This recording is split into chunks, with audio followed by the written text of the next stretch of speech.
seconds and counting. 25 seconds and counting. We are still go. 20 seconds. Guidance alert. The guidance system now going internal.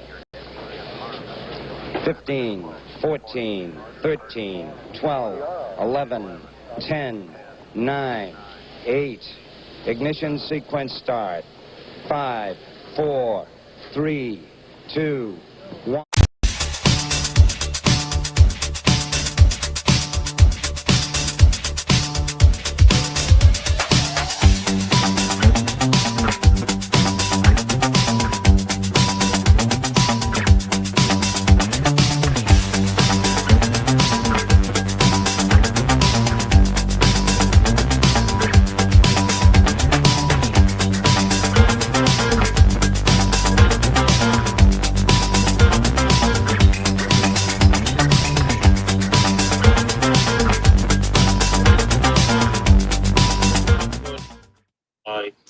Good morning, everyone. I am only vaguely conscious at the morning, but welcome to the Angry Astronaut. I suspect that the vast majority of people who are joining me today are Europeans, perhaps in Africa, Israel, something like that, but welcome. And for those of you in the Western Hemisphere who've actually decided to get up to watch this, welcome as well. Let's see, where's everybody checking in from? Also, let's see, who knows? We might have people from other places too. So let's see where people are checking in from. I'm kind of surprised that we have 43 viewers at the moment. That in itself kind of surprises me. So let's see where we obviously we have ASN, our awesome producer in Yorkshire, checking in. Hello, Stalybridge, UK. I'm not sure if I'm mispronouncing that. Stalybridge, Nottinghamshire. Yes, of course. Hello, Tampa, and good morning. Good, very early morning. Castroville, Texas. How about that? Hello, Kildare, Ireland.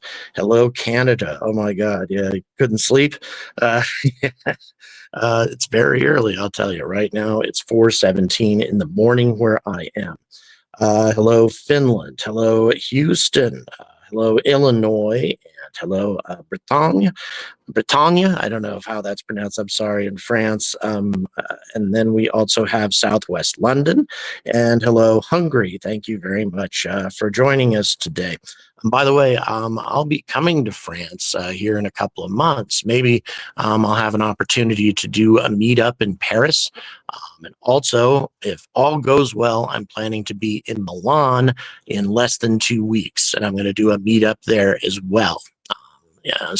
Any of my Italian fans looking for an opportunity to get together, that will happen in Milan anyway. I know that's a long journey from some parts of Italy, but hello, Hungary. Thank you very much for joining us. And Northumberland, really, really appreciate you joining us today. The crowd is growing kind of nicely, actually, here that are watching. This is a very critical launch. It's not being billed as that. However, I did release a video about the topic. Not very widely viewed video, but I did release one talking about just how important this is. ULA will be in huge trouble if this rocket doesn't make it, if it runs into problems. And given that this is a brand new rocket with brand new Blue Origin engines on it, as opposed to the Russian engines that ULA has been using for all this time, it's hard to say what's going to happen here. So, yeah. Pretty intense, to say the least. Let's see, what else do we have here? We have Australia. Thank you very much for joining us. Yes, they did do a WDR either yesterday or the day before, according to the information that I have on that. So, yes. Hello, Rotterdam. Really appreciate you checking in today. Thanks very much. Let's see, who else is checking in? Let's go ahead and, we got Western Canada. Hello, thank you very much for joining us today. Going back again to Milan, most of you probably know at this point, for the first time on my own on my own credentials. As a result of my own work, I've been approved as a journalist at the ICE, or rather, boy, I'm telling you, I'm not going to pronounce much of anything or say the right things this morning. It's the biggest aerospace convention on the planet. And I got to go once in 2022 at Paris, but that was only as a guest of Sierra Space. And now IAC, that's it, the IAC convention, trying to get that into my head. And it's huge. Everybody's going to be there. Absolutely everybody. And not just companies, but also new technologies. All kinds of new technologies are going to be featured. So I'll tell you, huge stuff coming, and very exciting indeed. Hello, Winnipeg. Really do appreciate it. Hello, Ohio.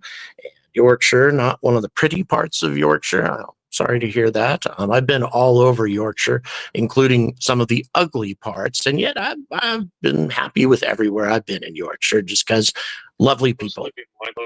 Lovely people.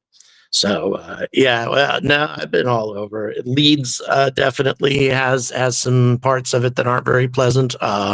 But a lot of Leeds is a great town, actually. Not saying Leeds is not a nice place, because it sure is. But still, yeah, I've been to some ugly parts of Yorkshire, and yet I've enjoyed everything. Great place, great place. Let's see, what else do we have here?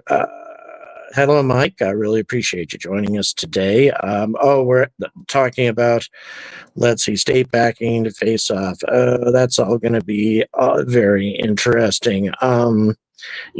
Again, the whole FAA thing, I continue to maintain, if SpaceX has a case against them, then sue them. I mean, what are they doing? If this is something that's such a massive violation of SpaceX's rights or whatever, if this is in contrast to what the FAA should be doing, then they should be challenged in court. Why is this not happening? Why is this battle all taking place in the court of public opinion, which frankly doesn't matter? Doesn't matter what the court of public opinion has to say about this topic. It only matters. The FAA is not going to do something just because a few politicians say they should, or if the president intervenes, yeah, that'll make a difference. But there's not going to be a different president until January. So I mean, and Flight 5 will have gone off long before that happens. So I just don't get it. I, by the way, have sent a request to the FAA for comment on this recent development. For those of you who are unaware, the U.S. Coast Guard has issued notifications for, I don't know, I think it's October 6th, 7th, and 8th, or I don't remember the exact dates, but they have they've sent out these notifications to mariners saying that there's dangerous spaceflight activity taking place in this region at that time. Again, that's weird that they would send that notification out, because the FAA made a very definitive statement saying, no, we are not going to permit a launch of Starship until late November. They reiterated that very clearly. So in any event, but at the same time, just because they're not going to allow a Flight 5 doesn't mean they're not going to allow a repeat of Flight 4, which may be what's going on. The FAA has no restrictions currently, at least according to the information that they have sent me in the past, and I'm asking for further clarification on that. They have no current restrictions on SpaceX just carrying out a repeat of Flight 4 while they're waiting for the go-ahead for Flight 5. So I don't know. It's hard to say. Hello, Ontario, and hello, Sacramento. Really appreciate that. By the way, my daughter is dating a young man from Sacramento, California. Great guy. I'm pretty exacting and pretty picky when it comes to the men that end up dating my daughter. And this has been a long relationship, years that's been going on at this point. They both live in Austin, where they're pursuing postgraduate work in engineering. So yeah, neat stuff. But anyway, Sacramento, very cool. Hello, Memphis, Tennessee. Really, really Appreciate you checking in. The NOTAM for October, May, ensuring first Starship needs to be ready for Artemis 3. Yeah, I don't know. This could be just, you know, some practice runs, making sure that fishing boats and such stay out of this region when they get the proper notifications. But according to the FAA, they're not going to give the go ahead. So unless SpaceX just decides to launch without FAA permission, which again, I have said in some of my content that I think that's possible. I think they may just go for it. And it, like in the dead of night when there's no air traffic, you know, it's still crazy for them to do something like that. But at the same time, given the intensity of this relationship, given how negative it is right now, I would not be all that surprised if something like that were to happen. So we will see. We will see what ends up happening. But, you know, like I say, it's going to be interesting to see what develops. You know, and there's no quick fixes for this, guys. There just isn't for this whole FAA thing. I do, however, believe that the FAA does have a legitimate desire to speed up the process for all of these things. I just think it is a little bit different when we're talking about the largest rocket in human history launching less than 10 kilometers away from a bunch of hotels. I really think that that is just a very sensitive item, a very sensitive situation. And the FAA needs to make sure that they are doing their due diligence, dotting all the I's, crossing all the T's.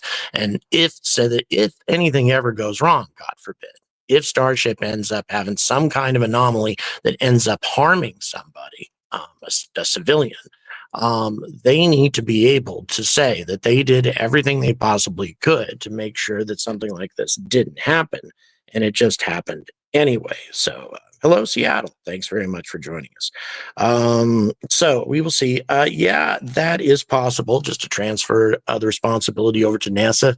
I'm not sure how much they want that. And you know, because they've got a lot on their plate as it is, but they would certainly be more qualified to handle that sort of stuff. But then to play devil's advocate on that one, they would say that NASA's got a conflict of interest here. It's very much in their interest to see Artemis 3 happen as rapidly as possible. And if it doesn't, they're going to be in serious trouble, which means that they're going to get Starship off the ground, you know, and may not be as concerned about public safety. That argument could be made. Not that I think NASA would compromise public safety just to get Artemis 3 going, but still, that argument could be made. So we will see what happens.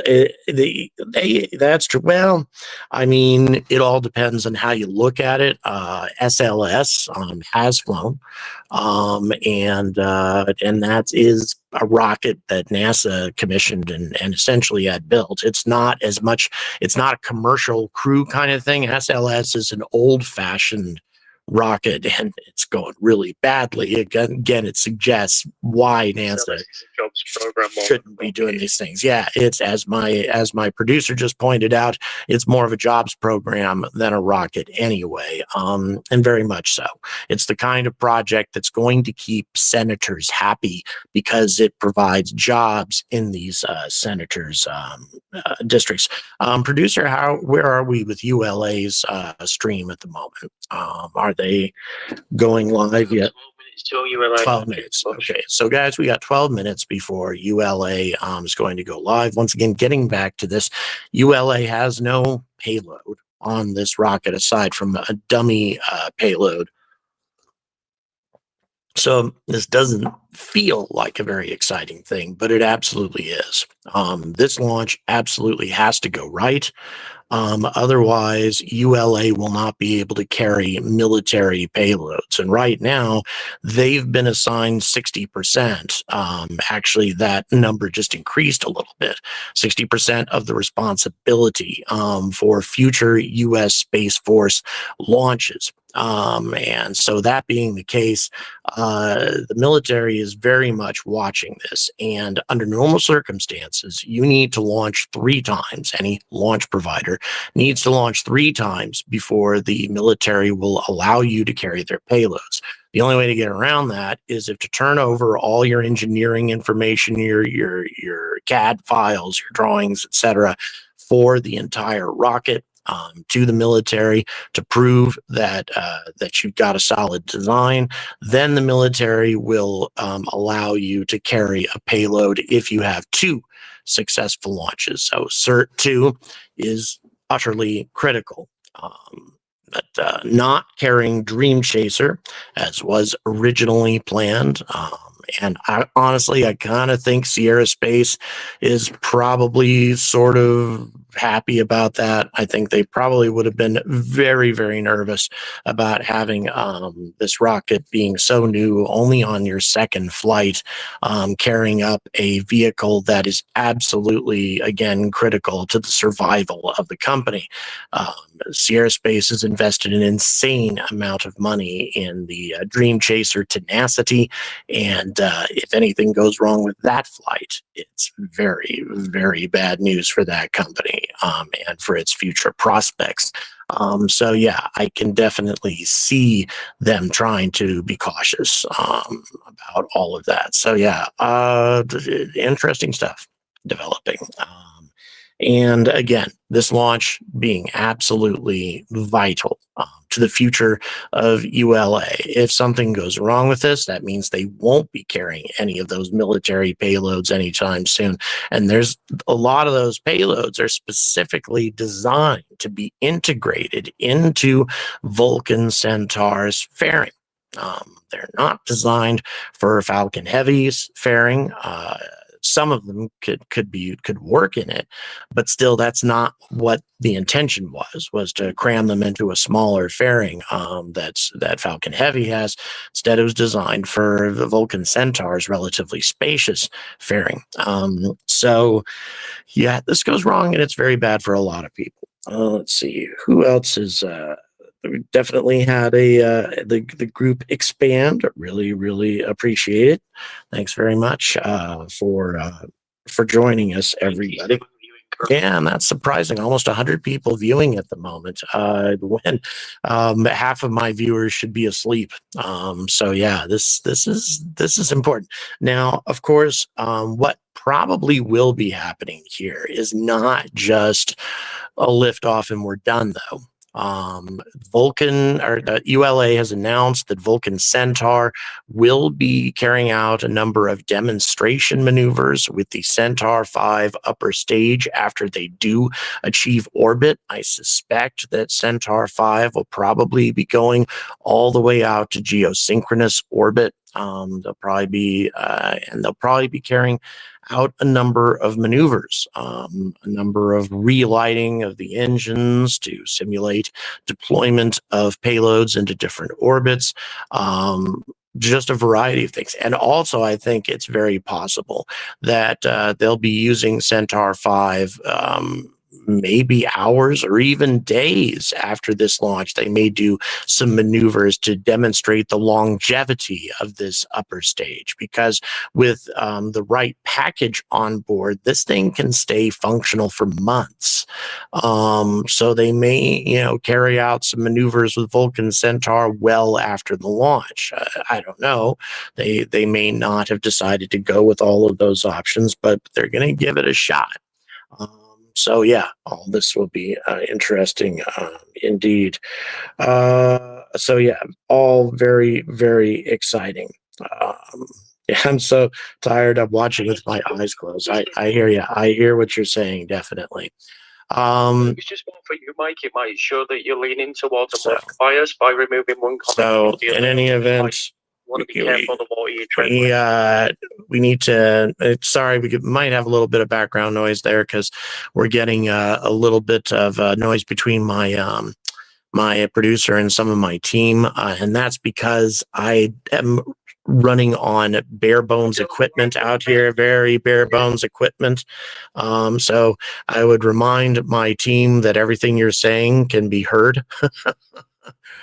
just to be clear, because I don't, my earbuds are not compatible with this cell phone that I'm using to keep track of activities on Discord and everything. So like I said, when you're traveling transatlantic, you have to keep your equipment to a minimum. Carrying heavy stuff with you can really complicate things. But once I get to Colorado, which is coming really soon, I'll actually be in Colorado today. I'll be I have some more equipment there left with my family in Colorado, so I'll be able to get a little bit more a little bit more capabilities once I arrive. But that, you'll still be watching this launch in all of its glory. That should be very cool. So I'm definitely looking forward to that. Looking forward to watching all of this. There's some exciting stuff developing. This rocket has some very impressive capabilities. If it enters service and performs as promised, well, it is in service. But if it performs as promised, this rocket can deliver more mass to a direct geosynchronous, a bigger payload rather, in terms of mass and volume, to a geosynchronous orbit than any other rocket, including Starship. Falcon Heavy can deliver a heavier payload to geosynchronous orbit, but in terms of volume, it's still smaller. So if it's a combination of volume and mass, Vulcan Centaur can deliver more payload to a direct geosynchronous insertion and to TLI, translunar injection, than any other active rocket in service except for SLS. That's it. So it does have impressive capabilities for very specific objectives, very specific types of missions. Splash screen is live from ULA, but they are just keeping that splash screen. So we just have a splash screen right now from ULA. Thanks very much, producer. We just have a splash screen currently from ULA, nothing else. And when we do bring them live, it's very probable that we're going to have to mute a lot of what they say and what they're doing, of course, because of copyrighted music, that sort of thing. But nevertheless, we'll be bringing you everything that ULA is broadcasting. I was hoping to stay in Cape Canaveral until this launch actually transpired, but that would have required quite a long stay there. And then it would have been forever before I could have, first of all, gotten to Austin to see my daughter, which I got a chance to do day before yesterday. And that was just a wonderful thing and something that I absolutely had to do. And now I'm on my way to see family and friends in Colorado. And it wasn't all that practical to stay at the Cape for another week, essentially, waiting for this launch. But I'm still very excited to cover it, as I've been covering ULA the whole time. Critical launches anyway, critical missions like this one. And again, the reason it's critical is because it has to succeed. Absolutely, positively, 100% has to succeed. If we run into any anomalies whatsoever with this rocket, it's going to put ULA in a real serious bind, because billions of dollars of revenue for this company is coming from the U.S. Space Force. And without that contract, they're going to be in with loads of hurt. It's going to be very bad for them. They could probably use Atlas V for a bit longer to carry some of these payloads. That'll be a problem because Atlas V is more expensive to launch than Vulcan Centaur, number one. Doesn't quite have the same capabilities as Vulcan Centaur, number two. But they're going to have a couple more Atlas rockets available than was originally thought because, of course, the Boeing Starliner situation. They have 6 more Atlas V launches committed to Boeing Starliner, and Starliner will definitely not be flying that many times if it flies at all. So I think they'll have a couple of Atlas V's available in case this thing does go wrong, but still, it could just be very grim for ULA if things go south with this launch. So we are waiting for ULA to go live.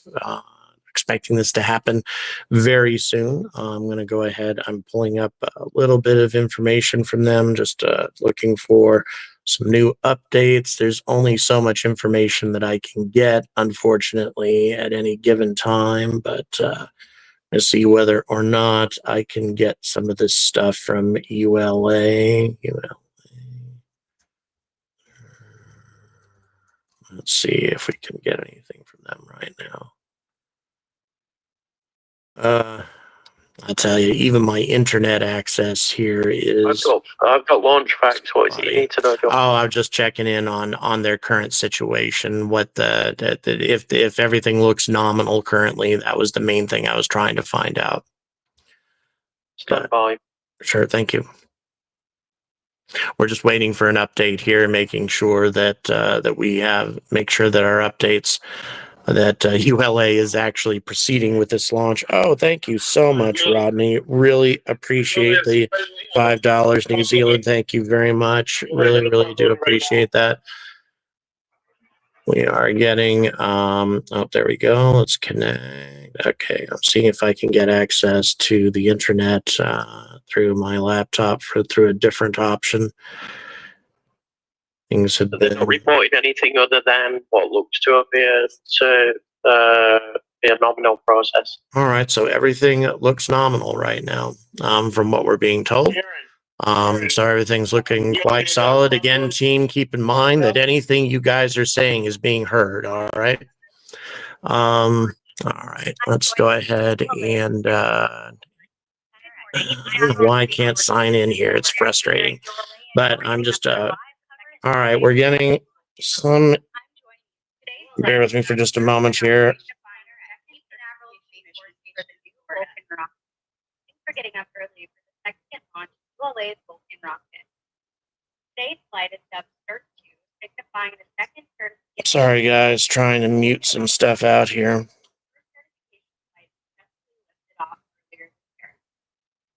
Vulcan rocket will continue ULA's legacy of support for U.S. government. Launch time at L-minus 18 minutes. Thank you. So not long at this point. We need to get a bit more information here. Let's go ahead. Sorry about this. Just again, running off of relatively limited equipment today. So we're trying to make sure. All right, there we go. All right. So right now we have a live shot of the Vulcan currently.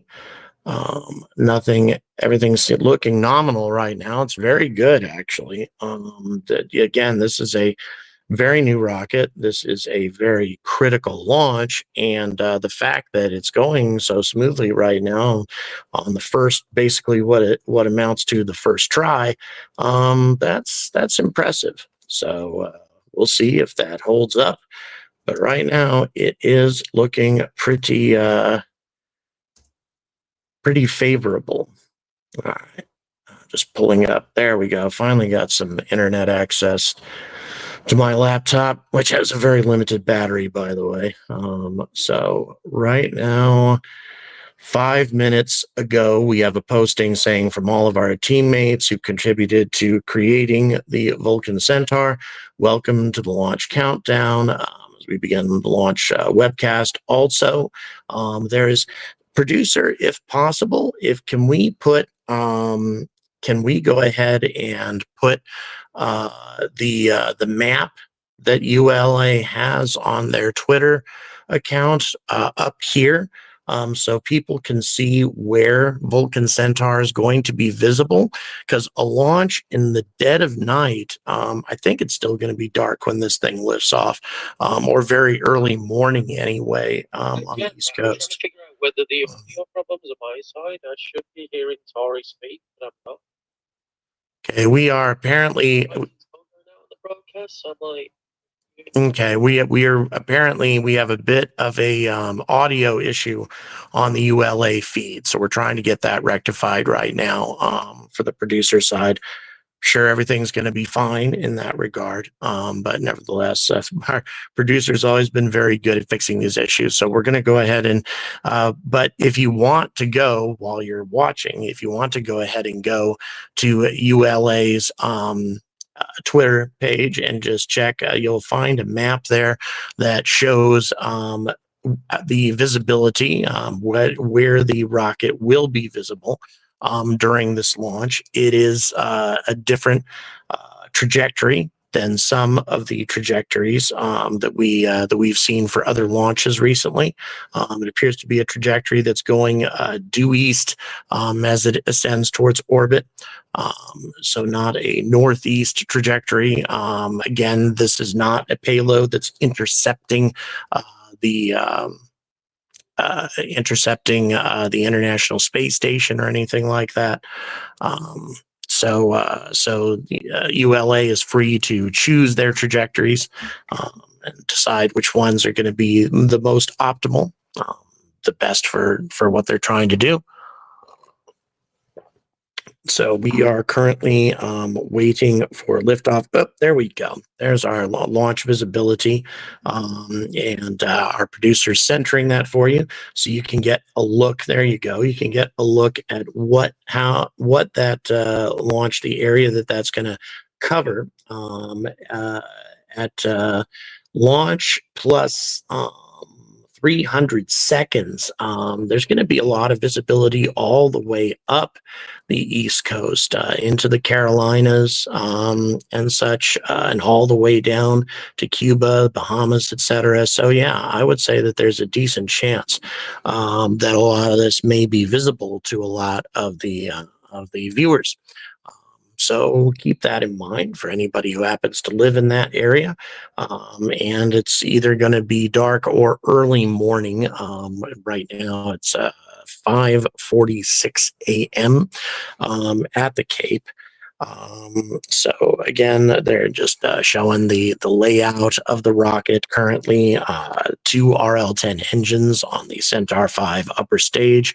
A lot of very lightweight materials used in the construction of the booster to minimize mass. It's a very, very modern rocket in terms of its construction, but we are waiting for some of the more innovative aspects of this rocket to be to come to a level of maturity before they're demonstrated. The most significant of these being smart reusability, the so-called smart reusability, which brings the engines back to Earth utilizing an inflatable re-entry heat shield. The BE4 engines in the future will be jettisoned after their burn is complete, and then they'll use that inflatable heat shield to return to Earth, splash down, and then recovered by ULA to be used on another launch. So a different sort of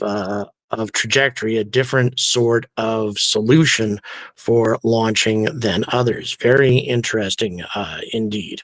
So let's go ahead. I'm going to go and check real quick on you folks and see how other things are going at the moment. Just want to get back to the chat. See if just entered a planned hold. All right, so we're in a planned hold currently for ULA. Again, that is not terribly surprising. That everything else appears nominal as we prepare for launch. Yeah, it's no big surprise that we're going to have a hold, and they have a pretty lengthy. Lengthy launch window today. It goes for quite some time. So if we do run into any issues, then yeah, it's something that can wait for a while if need be. Sorry guys, you're probably getting a little bit of background noise. So just trying to Once again, I apologize. Just want to try to silence that so you guys aren't hearing this, aren't hearing two broadcasts at the same time. All right, there we go. And once again, I'm trying to do stuff with different equipment than I usually use, which is why we're running into a little bit of difficulties on the audio side today. So right now, yeah, nominal hold. Again, the sort of thing that we would expect from this current situation, from a launch like this. So all of it looking good so far. We'll see if the status of the rocket is obviously what ULA wants it to be before they are going to be released from this hold. But if things go correctly, we should have a liftoff here very soon. So very excited indeed. We have over 100 people watching, which once again, that's kind of surprising. It is 5:49 a.m. Eastern Standard Time, and even earlier than that across the United States. But we had a lot of awesome viewers continuing to tune in. So I really, really appreciate that. Please, guys, don't forget to like and subscribe. And again, if you want to support some of my upcoming things, most important of which is the IAC convention in Milan, you can either hit a super chat right now, or you can support me. Details in the description on how to do that.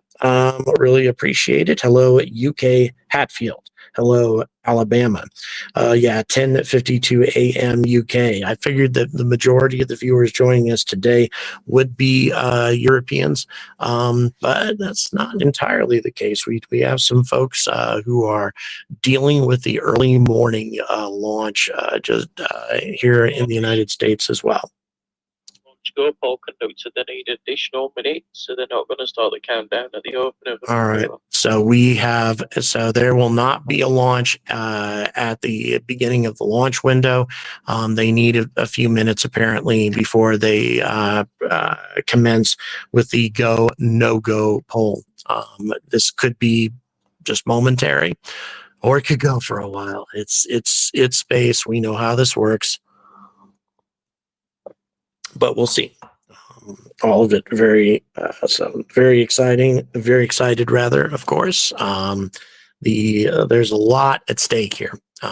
Vulcan Centaur is out. To address earlier super chat from Rodney.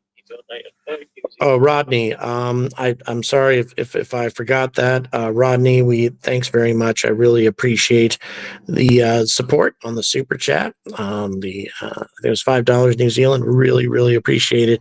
Like I say, all that is super important and super helpful to me right now, given all the stuff that's coming up here on this channel. Thank you very much indeed. All right. Again, we got still over 100 people watching. Really, really appreciate it. No new launch time. Just we will see how all of this works. Yeah, Jason says is a little worried about this launch. So am I.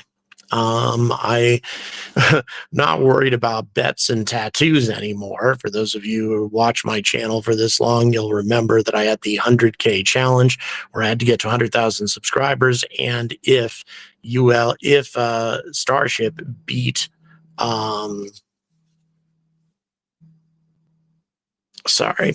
if Starship were to beat a Vulcan Centaur into orbit, then I'd get a SpaceX fanboy tattoo on my butt, but that is not what happened.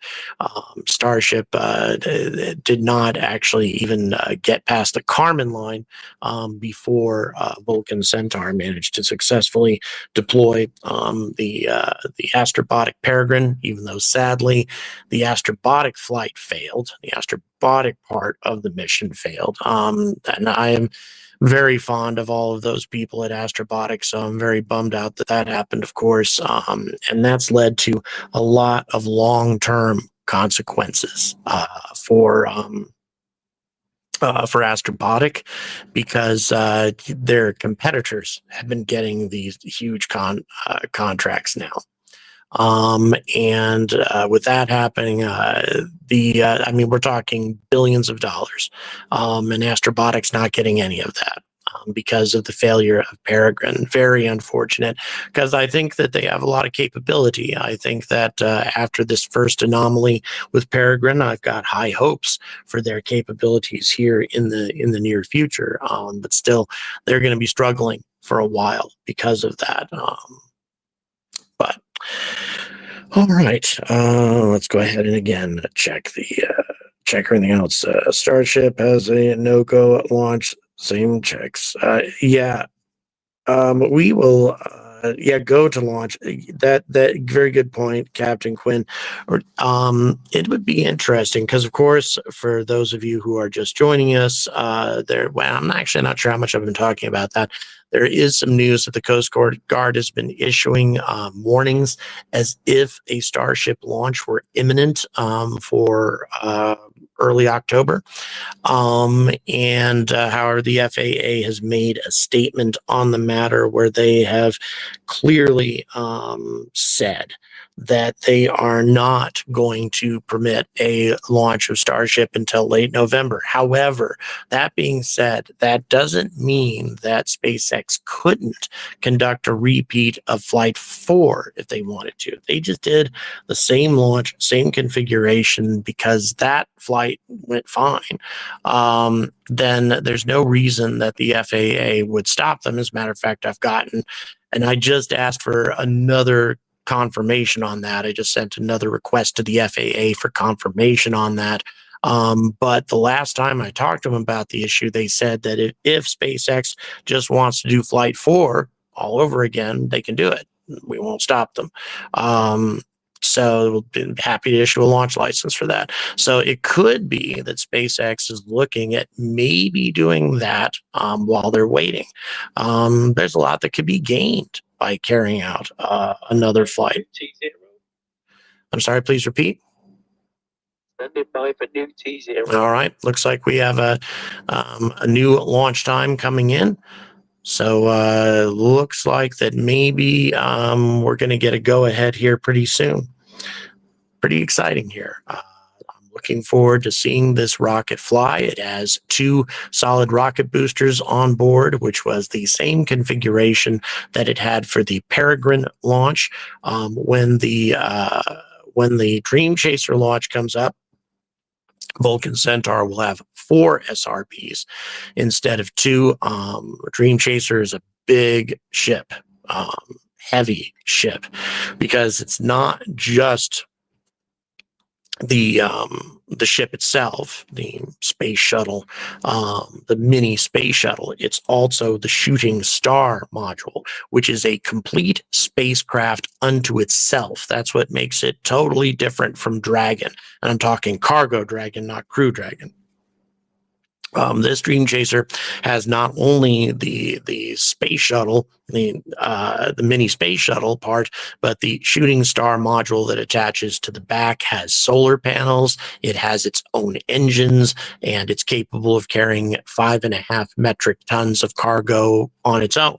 And technically, actually, Sierra Space could just launch Shooting Star by itself, and it could resupply the International Space Station. They wouldn't even need to launch Dream Chaser. However, Dream Chaser is going to serve a number of other purposes. It will be able to bring cargo back to Earth. Experiments and other things that have been carried out on the ISS.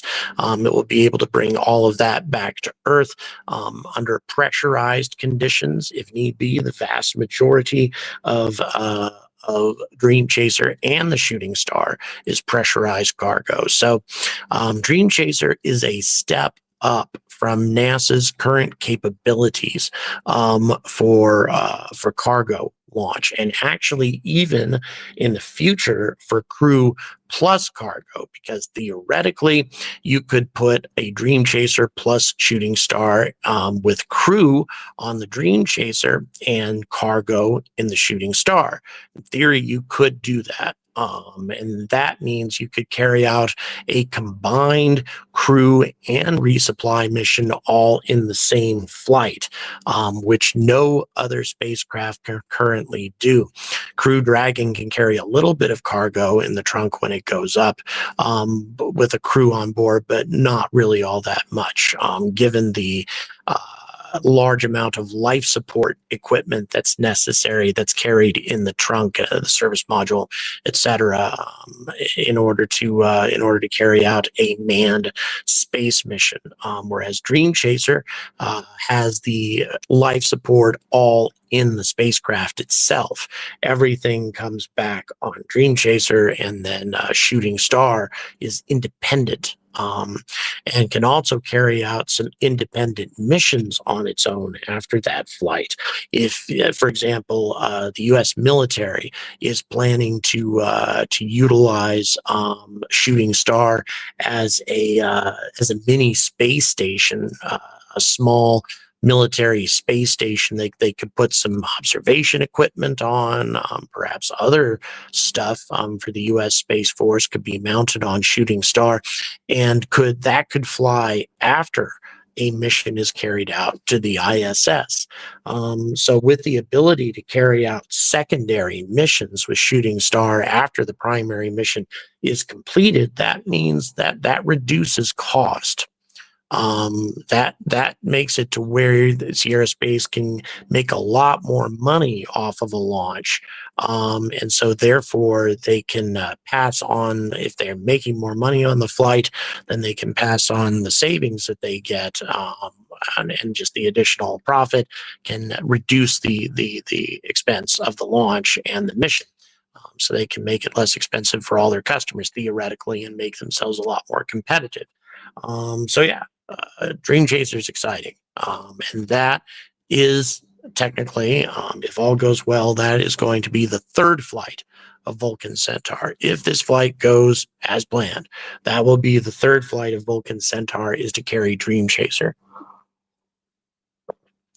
And that's another reason why this flight has to go well, because they don't have, Sierra Space doesn't have too many other alternatives besides Vulcan Centaur. SpaceX can't carry Dream Chaser to orbit. It's too big. It won't fit inside Falcon 9 or Falcon Heavy's fairing. It wouldn't even be able to fit inside Falcon Heavy's planned extended fairing. It's too big with its wings folded up. It only barely fits inside a 5-meter fairing. It might be able to go up on New Glenn. In fact, it almost certainly could go up on New Glenn. But that is one of the very, very few rockets. A.M. Eastern. We have 28 minutes to launch right now. We just got a notification from ULA, 28 minutes to liftoff. So apparently everything went pretty well with that, with checking systems for the go, no go poll. Apparently we don't have a go, no go poll yet, but it appears that ULA is moving towards a launch pretty quickly. Indicating that most things look pretty solid on this rocket currently. Again, difficult to tell. John just asked a question. Would it fit in Starship? Yes, absolutely. However, Starship would need to be configured in sort of a different way. You would need to put a very big launch door or a something like that in order to deploy Dream Chaser. You could definitely do it, but it would require a Starship that has some very specific design built into it in order to accomplish it. But yeah, Starship definitely has the space and the capability to take Dream Chaser to low Earth orbit if that were to come up, but it will be a while before Starship could have a design configuration change for a Dream Chaser cargo. It would take quite some time. Honestly, New Glenn probably will be ready to carry a Dream Chaser like payload before Starship. This is, of course, assuming then New Glenn actually flies when they say it's going to fly, which is next month, apparently, sometime next month. If it doesn't, and by the way, I have some strong suspicions that it may not. I think that there's a good chance Blue Origin will run into some sort of issue that will delay the flight until 2025. Then yeah, that changes everything. But New Glenn is set up with a more traditional kind of fairing that definitely could carry Dream Chaser. If it were, again, you'd have to do a lot of engineering modifications. Anytime you change your rocket, anytime, like for example, Cygnus, when Cygnus was switched over from the Arcturus rocket to the Falcon 9, for now anyway, there's Northrop is making a new rocket together with Firefly to carry Cygnus up to orbit.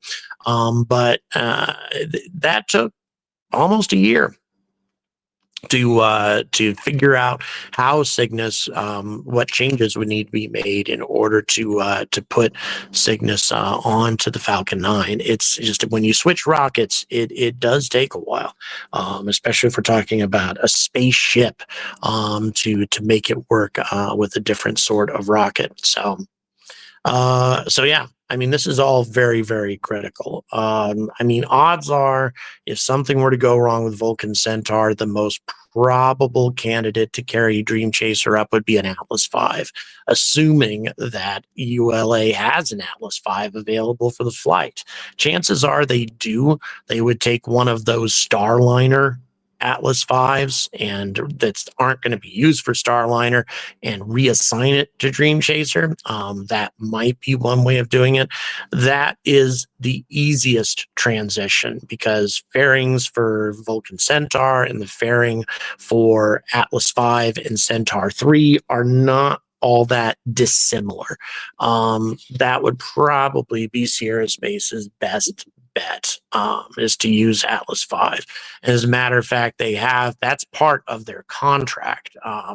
It's been a long time since I've had all this explained to me, but when I talked to Sierra Space about the topic, they said that that Atlas V could be reassigned and would be reassigned if there's a problem with Vulcan Centaur to take it up. But still not an ideal situation at all. Not what they want. So many things are going to be relying on the success or failure of this rocket today.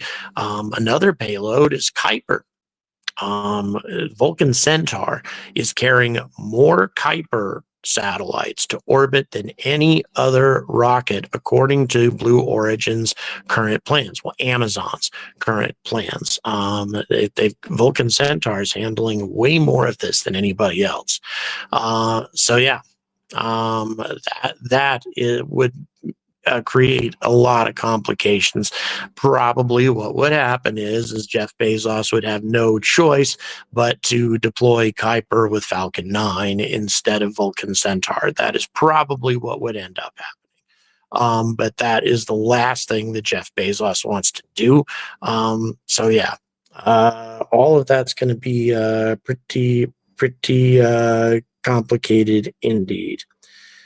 All right, let's go ahead and once again, I'm going to go ahead and check on the status, ULA status real quick.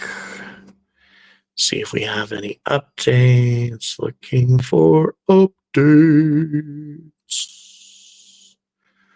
Anything new going on? Yeah, just the new launch time, 6:30 a.m. Eastern Time, 23 minutes from now. Mark Little, thank you so much for the $5. Really, really appreciate that. Yep, let's hope that they get a good takeoff. Dream Chaser should be flying here very soon. But guess what? Another complication with this, Dream Chaser does not yet have the go-ahead from the FAA. FAA rears its ugly head again. They don't have the go-ahead from the FAA yet to land Dream Chaser at Cape Canaveral. That is Sierra Space's current plan, and the contract that they signed with the Cape is to bring Dream Chaser back to the old shuttle landing facilities at Cape Canaveral. And the Cape has a couple concerns. For one thing, Dream Chaser uses a landing skid instead of a wheel, and tires. And certain people that I talk to at the Cape are a little worried about that tearing up their runway, because that runway is very resilient and it's been existed pretty much unchanged and without repairs for decades. So they don't want Dream Chaser tearing up their runway. However, the skid for Dream Chaser is I think is very well suited for this. It's designed with the materials at the bottom of it are designed to just kind of get eaten away as the landing continues.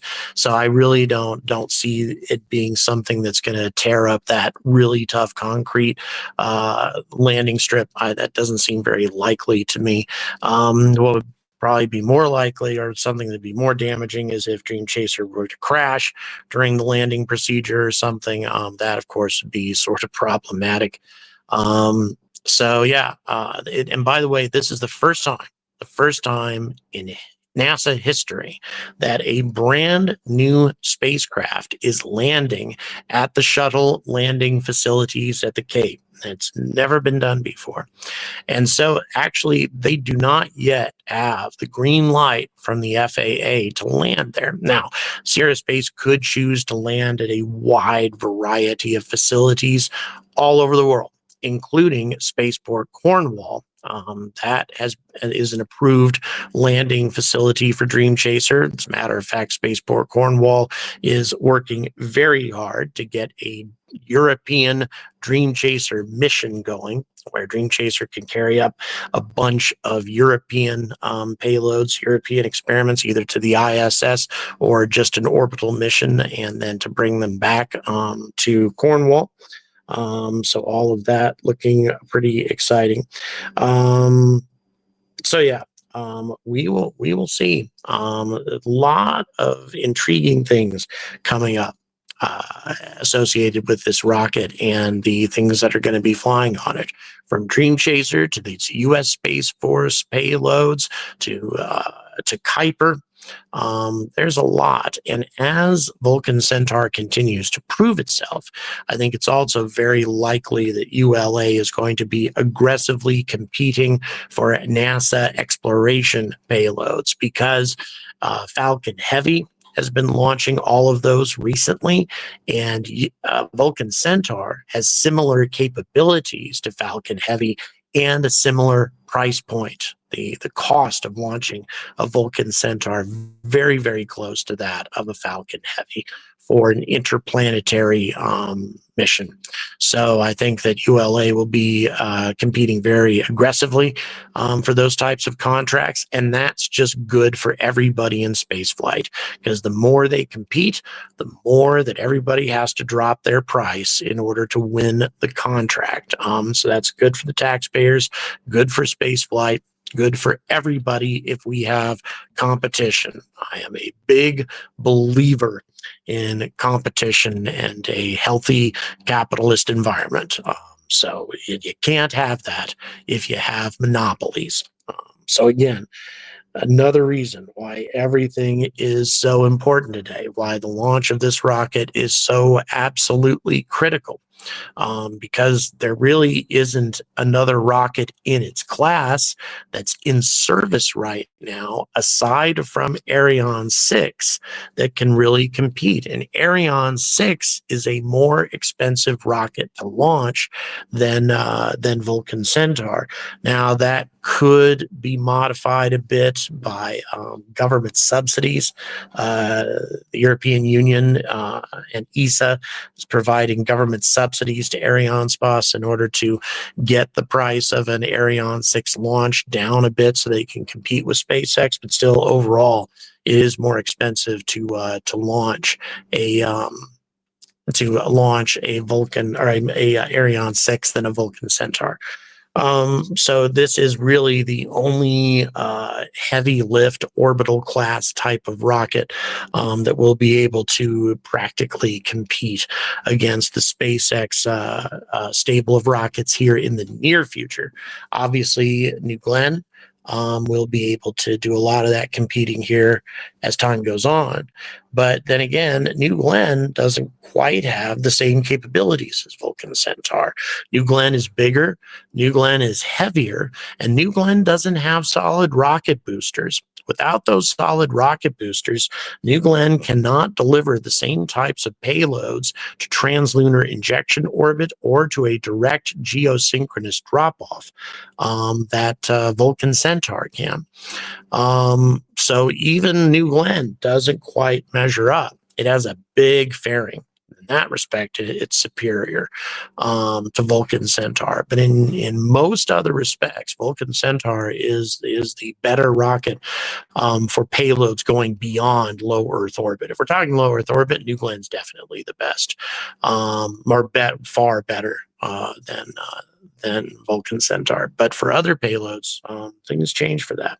So yeah, we're going to have a very exciting and competitive spaceflight market here really soon between all the SpaceX rockets, obviously, Vulcan Centaur, New Glenn, and also what I regard as the most technologically innovative rocket that's coming out right now, which is the Rocket Lab Neutron. We don't know when that's actually realistically going to be entering service, but the Neutron is very innovative in a lot of ways. For one thing, the fairing that doesn't have to be retrieved, a fairing that opens up and then closes like the James Bond or Dr. Evil rockets. I mean, that's just ridiculously cool.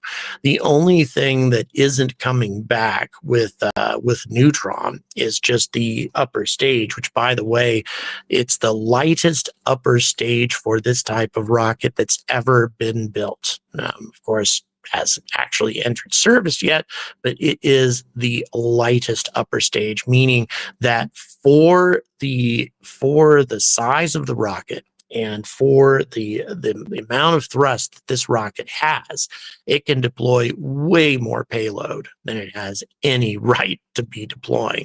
We're talking 12, 14 metric tons, 8 metric tons in fully reusable format. That actually covers a lot of the types of missions that Falcon 9 carries out. Also, the idea is to make Neutron a human-rated rocket. So we're talking human space flight with this thing, and just the ability to bring it back and land it with everything, including its fairing, all in one go. That to me is just an incredible innovation. And the materials being used are so sophisticated and lightweight. That also improves Neutron's capabilities. But here's another thing that's unique about Rocket Lab, and something that I find to be very exciting indeed about. Go ahead, please. Okay, we're getting some details. We're going to go ahead and switch over to ULA's broadcast here in just a moment, just to make sure that we that we get what we need from them. That's we're 13 minutes away from launch, so I want to catch up that. But I'll go ahead and wrap up what I said really quick about Neutron. Something unique is that the Archimedes engines on the Neutron are not going to be run at full power. They're not going to burn these engines at 105, 110%, because Neutron is so lightweight, so incredibly lightweight. They have the luxury of deploying their payloads without running the engines at full power. They're looking more at 80 to 90%. And never really running the engines any more than that unless they absolutely have to. And the advantage to that is that's going to take less of a toll on those engines than any other reusable engine right now, because Merlins are run at full power. The Raptors are going to be run at full power, or up to 110%, with engines that are running and not being burned at maximum pressure. That means these engines should last a lot longer. They should be able to go through use after use after use after use after use without breaking down.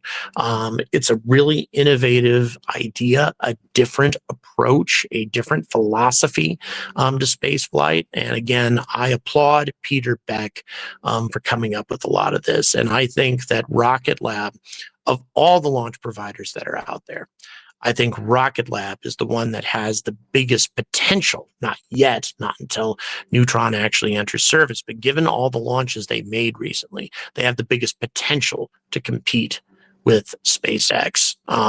Very exciting indeed. So, producer, if we want to go ahead and bring you hold on channel 1. Bring ULA on. All right, so we got ULA going at the moment, and we're going to go ahead and let them take it from here for the 11 minutes that remains prior to liftoff. All communications switch to channel 1. All personnel and visitors remain I in may present make a few position until comments launch. in the meantime. Maintain operational silence in the LCC. Until launch. Maintain operational silence in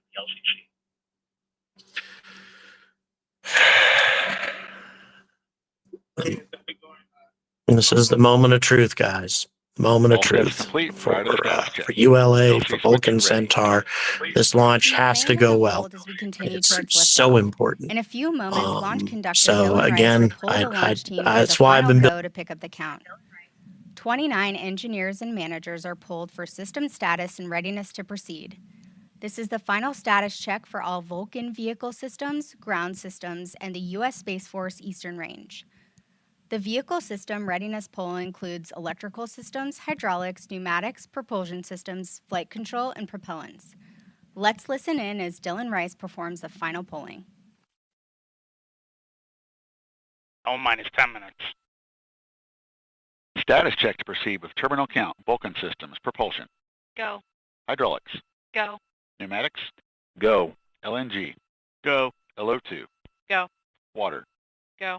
Centaur systems, propulsion. Go. Pneumatics. Go. LO2. Go. LH2. Go. Has gas. Go. Electrical systems, airborne. Go. Ground. Go. Facility. Go. RFFTS. Go. Flight control. Go. TCQ. Go. Off support. Go. COM. Go. Umbilicals. Go. ECS. Go. Redline monitor. Go. Quality. Go. Op safety manager. Go. ULA safety officer. Go. Vehicle system engineer. Go. Anomaly chief. Go. Range coordinator. Go. Launch director. You have permission to launch. Proceeding with the count. ALC, verify T0 is set for 1030 Zulu. Verified. ABE, issue MRQ. And the team is go for launch. From T-minus 7 minutes until liftoff, you'll hear Dylan Rice and the team performing the final steps in the countdown procedure.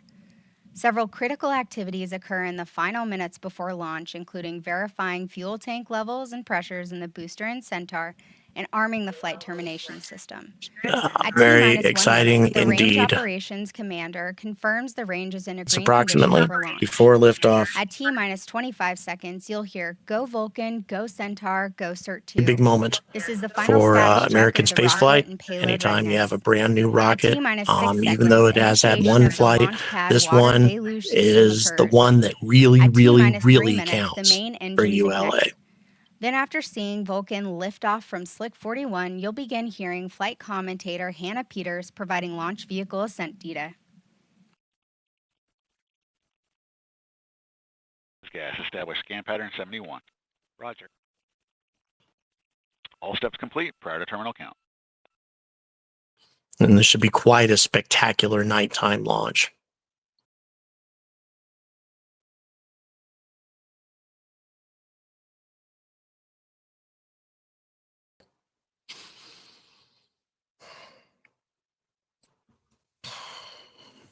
Yeah, I wish I was there in a lot of ways right now. This would be a hell of a thing to see at night. Not as impressive as the SLS launch that took place at night in 2022, but This still, is Vulcan Mission Control this would be at something T-minus special. 7 minutes and holding. We anticipate releasing the hold in just a few moments. On my mark, the time will be T-minus 7 minutes and counting. 3, 2, 1, Mark. We are bringing you live coverage of the Vulcan Centaur certification to launch.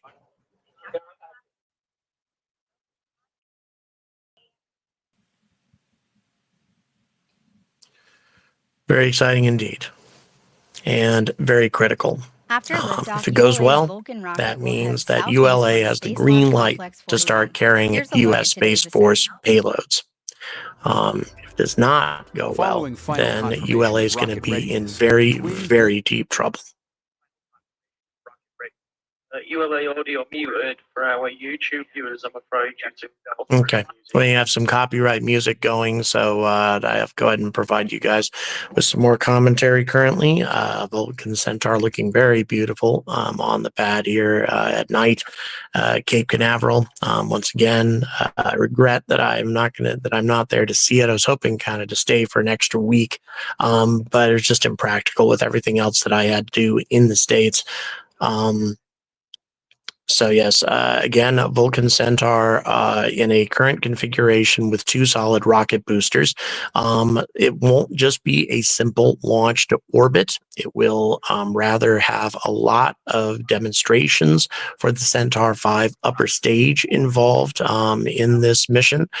Centaur 5 being capable of a wide variety of things, including lots of relights, deployments into multiple different orbital trajectories in the same launch, and also the ability to sit around and inactive for weeks, perhaps even months, and then to be used for other purposes. I'm not sure if ULA has put that extended lifetime package onto this particular Centaur 5 to demonstrate that capability, but they may have.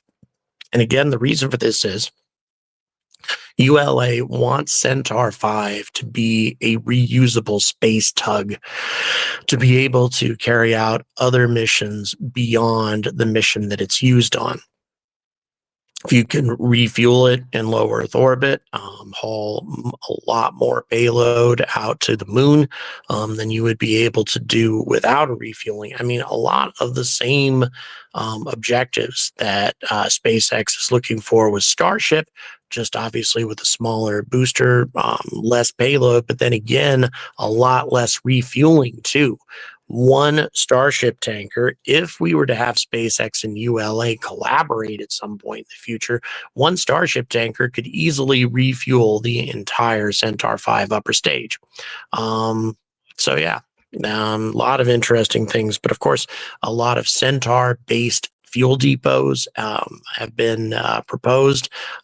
When Centaur 3 was ULA's primary upper stage, there were a lot of fuel depots that were designed utilizing Centaur 3 combined with a heat shield and an active coolant system, that sort of thing.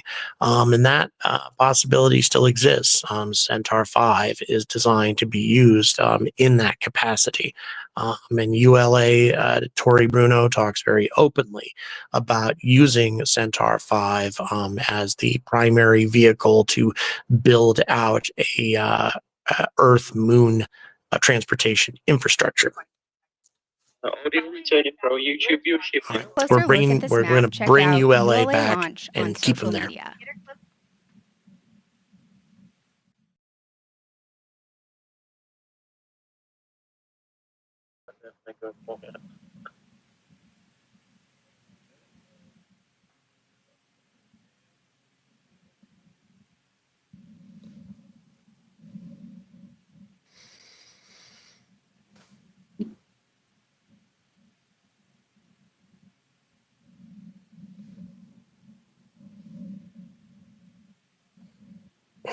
Wow, over 200 people watching right now. That's cool.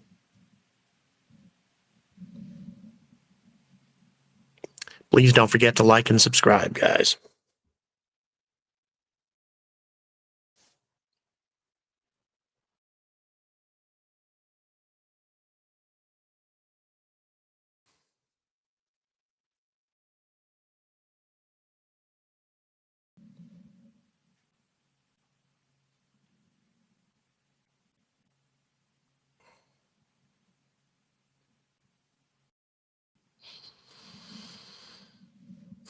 T-minus 2 minutes. The launch vehicle, ground systems, and Eastern Range are go for launch.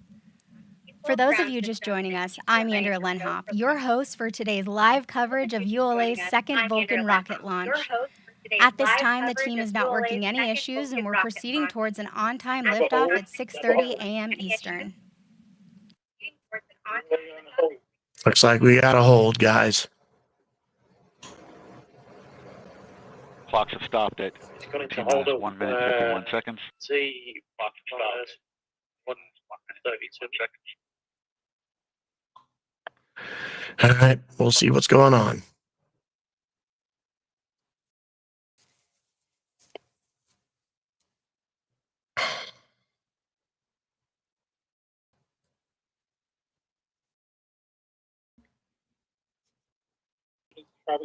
Again, given the extremely critical nature of this launch, it would not surprise me if even we have the slightest uncertainty that they would either delay or scrub this thing, because this launch has to go well. So let's see what happens. Go. Flight control is ready to reset the clock to T-minus 7 and holding. Roger. ALC, reset the countdown clock to T-minus 7 minutes and holding. Roger. We are reset to 7 minutes and holding. So it's going to be a while at this point now, unfortunately. Centaur, LH2 and LO2 tank venting in progress. Apparently something came up. LC, PNE1. Go. Vulcan tank pressures are stable. So, Roger. Vulcan tank pressures are stable. not an atypical thing to happen, especially with a launch of this importance. T-minus 7 minutes and holding. Roger. I'll see this flight control. So we're currently back to 7 minutes. Go. Step 50 SS VAPs in active SCS in pre-flight mode. Roger.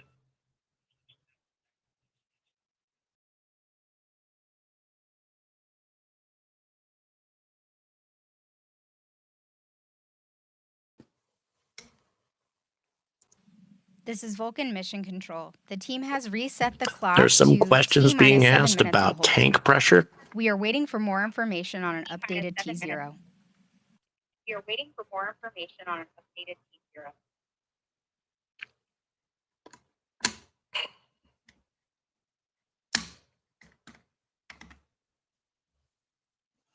T0. Once again, not really all that surprising. New rocket, and cannot take any chances with this one. So it doesn't shock me a lot.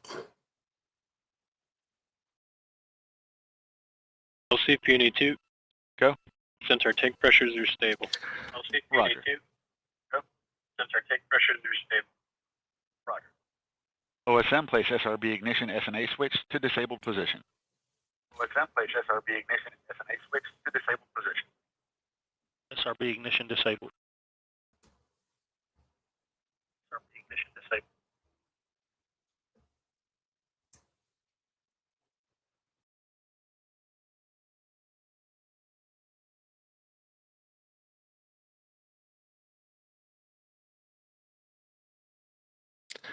ULA is not elaborating All as to stations what recycle systems back to has T-minus 7 happened and holding to configuration. cause this reset. Occurred at T-minus They 1 minute initially had 51 problems seconds. with the valve Report connecting to the status ground as for all completed. equipment. The rocket itself Any had more the electrical initial LC? haul report status. Go ahead. Apparently there was an Transmitter issue battery. with connecting to ground equipment. Roger. Transfer transmitter battery external.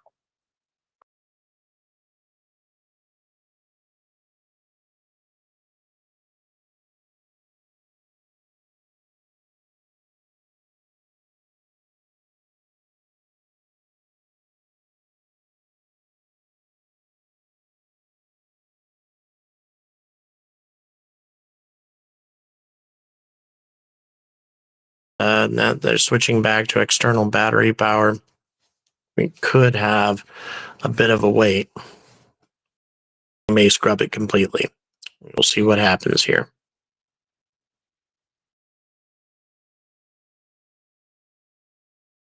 Is in no rush. for this launch to happen. If there's any uncertainty, they're not going to go forward with it. Anything they need to do to minimize the possibility of an anomaly is they're going to do that. LC And it has nothing to do with the payload, obviously. They have no payload on this thing. First step It's a 260, fact substep alpha, PNE1, Vulcan pneumatics pressure stable. that this flight has to go well, otherwise they will lose a lot of contracts. Step 260, substep Foxtrot, CEC active. Roger. And substep Golf, sensor pneumatic system stable. Roger. LC Prop 1. Go. First step 260, substep Delta and Echo, Vulcan propulsion and hydraulic system stable. Roger. LC ECS. Go. Step 260, substep Oscar, ECS set point stable. Roger. LC SYS. Go. Step 260, substep Mike, GC3 ready. Roger. LC Fuel 2. Go. First substep Juliet, Centaur LH2 continuing topping. Roger.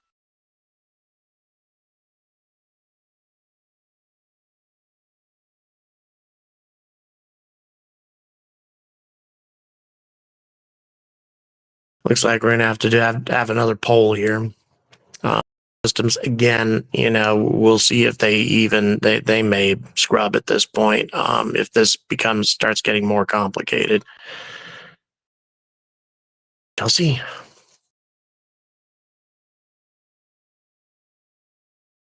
Folks, I will be right back.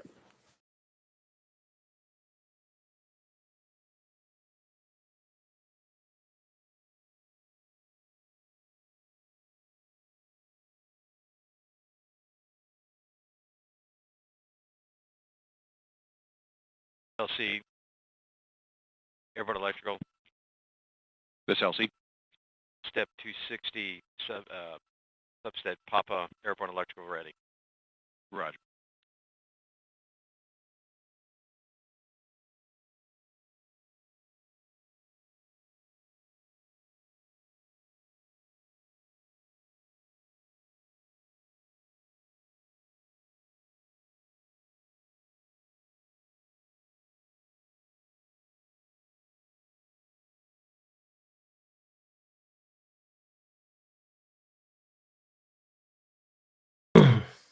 LC Lock 1. More coffee. Vulcan L copy. Roger. LC, this flight control. Go flight control. Substep Lima, flight control ready. Roger.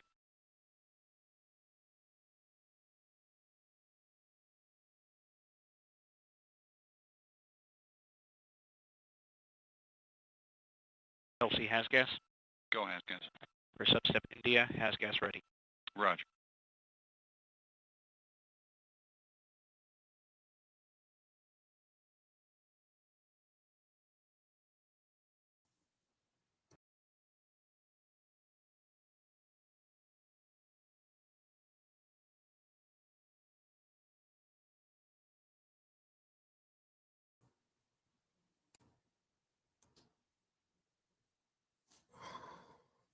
Over 240 people watching. Really appreciate this, guys. Thanks for joining us today.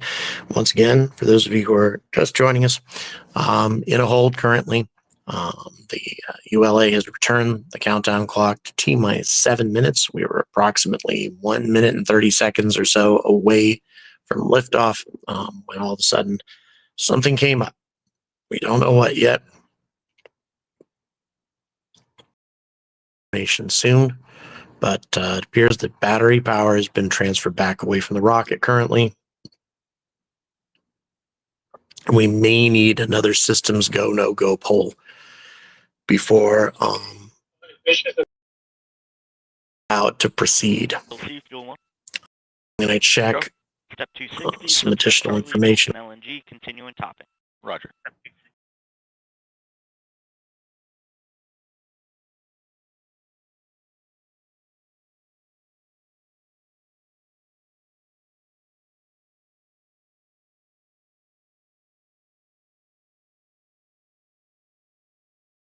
But their availability is enormous. We just got a reminder from ULA that their launch window is open until 9 a.m. Eastern Time. That is 2.5 hours from now.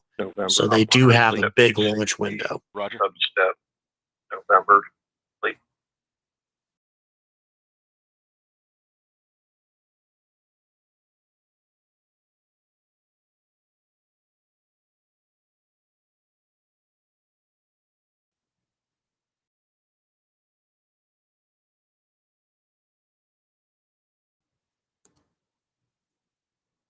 Like they go into all these subsystems, check final code. So it's ULA does have a fair amount of time available to them to try to get this right before they need to give up the ghost. So if you're able to stay with us here, guys, because This is Vulcan Mission there's Control at still T-minus 7 minutes and a very holding. big potential While we await an for a NG0, launch. RS rocket ship, ULA's specially designed cargo ship, delivers our rockets to our launch sites in California and Florida. Let's take a look at this unique capability.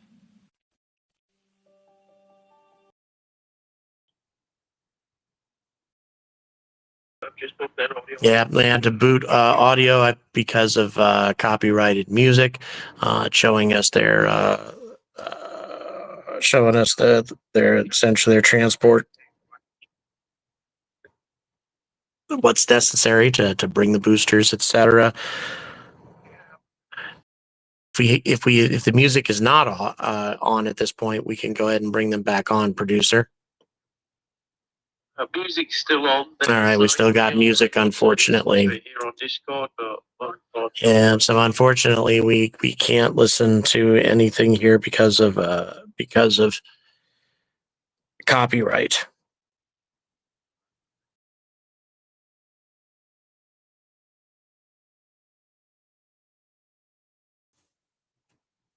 Miles below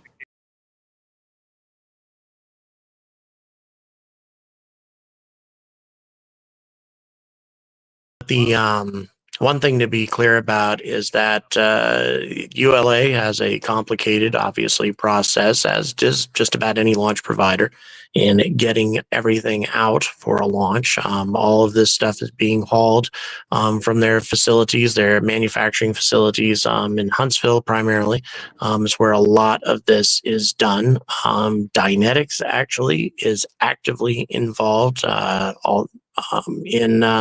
in the manufacture of Vulcan Centaur, especially the Centaur upper stage. They are neighbors, actually. Their facilities, when I toured Dynetics, ULA's manufacturing and testing facilities are right next door to the Dynetics facilities in Huntsville. Of course, ULA's headquarters is in Denver, Colorado, my home state of Colorado. Maybe another reason that I have a bit of a soft spot for them, and I do like them, is because they provide a lot of jobs in my home state. But also because they've been really embracing innovation.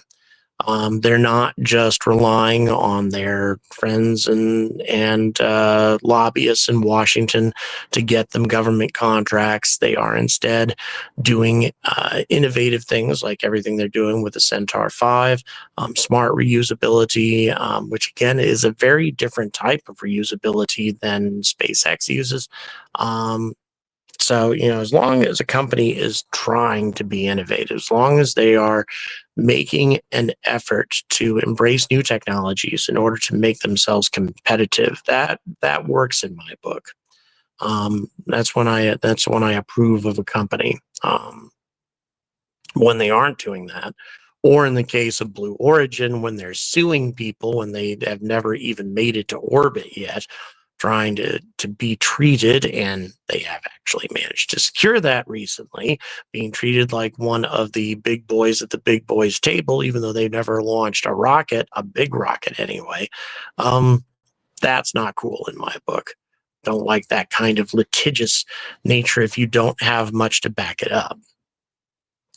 It's fine if you have to sue, to protect your interests, but only if you have some justification for it. some companies make me angrier than others, put it that way. Boeing, of course, is at the bottom of my list. Companies that I approve of, and at the top of my list for companies that make me angry. I'd say about the only bright spot that Boeing has in my book right now is SLS, and that is a very, very conditional bright spot. The only positive thing that I can say is that it worked. On the first try, SLS got Orion to the moon and back. And that's impressive. I'm glad they did it. And if they actually managed to do what they set out to do, and they actually got it to the moon and back, that requires at least some acknowledgement. Because they sure haven't done that with Starliner. Starliner hasn't accomplished the things that it was supposed to accomplish. So, again, trying to explain why I feel the way I do about certain companies. And so therefore, if there are things that I like about ULA, then I'm going to say positive things about them. And that can sometimes mean that I'm going to talk about how they have competitive edges over somebody like SpaceX. And at the same time, I'll talk about SpaceX's advantages too, and some of the drawbacks that they might have. I try to remain as fair as possible. We're talking about two companies that are being innovative, two companies who are working hard to provide the most reliable and affordable services to NASA, to the Space Force. That means they both deserve both praise and criticism. There are things that I would criticize ULA on. Well, the whole thing about them being sold, I think, is a bit of a problem. That's more of an issue for their owners than anybody else. They're owning companies. Right now, as you know, they still have not been successfully sold. And that's because they're being overvalued. Their owners are trying to sell them for more money than they're actually worth. And that is ridiculous. I think ULA has some fantastic prospects in the future if they were, for example, sold to Sierra Space. Sierra Space could definitely make use of ULA's launch capabilities.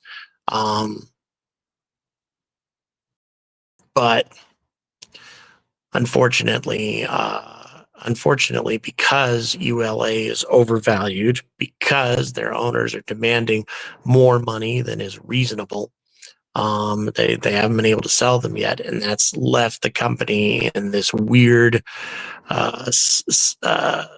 state of stasis. We really don't know what's going to be happening with them. Their many employees are uncertain about their long-term prospects. They deserve better than that.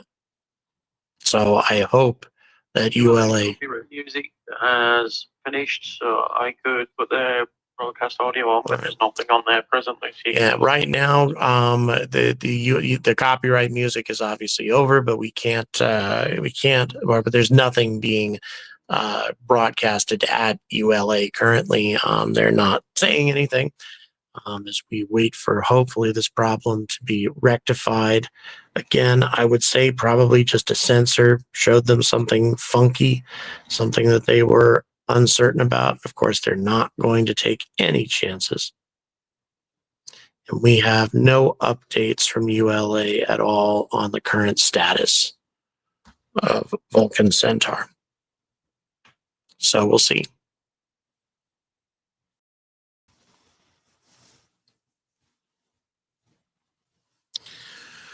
Fingers crossed.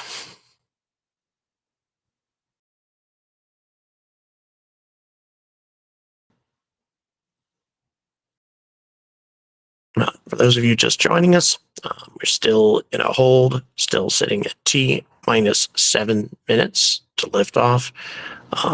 ULA encountered some sort of issue, again, has not been specified, and everything has gone pretty much into a reset. Cameras show no activity at the launch. So right now, we don't have any activity at the launch pad at all. This could suggest an imminent scrub. If given where we are, I mean, it'd be a fairly simple matter to get the countdown going again. But given what we're seeing at the moment, this does not appear. Yeah, once again, could be wrong. This does not appear to be the kind of delay that's rectified quickly. But then again, you never can tell. So we're continuing to wait for the status on this launch, hoping that the ULA will be able to push forward, but at the same time recognizing that given the importance of this launch, if there's any uncertainties whatsoever. Let's check back in with Arlena Moses to get another weather update. Let's check back in with Arlena Moses. Taking a look at radar here this morning, we've had a few more showers develop here across the Gulf Stream, which is located about 20 miles offshore, but they continue to be low enough topped that we're not expecting any significant launch weather concerns. Though, as we continue to push into the window, they will approach the coast. Generally, when we get within 10 nautical miles, which is that white circle that we look at, we have to see them get a little colder topped. A little taller tops, usually about in the 15, maybe 20,000 foot range. And right now, they're kind of below that, so not continuing to be a launch weather concern. So if we go to our forecast, still looking pretty similar for what we were seeing earlier this morning. Overall probability of violations, very low, 5%. Continuing with our breezy easterly winds with temperatures in the low 80s and no significant launch weather concerns. Back to you, Andrea.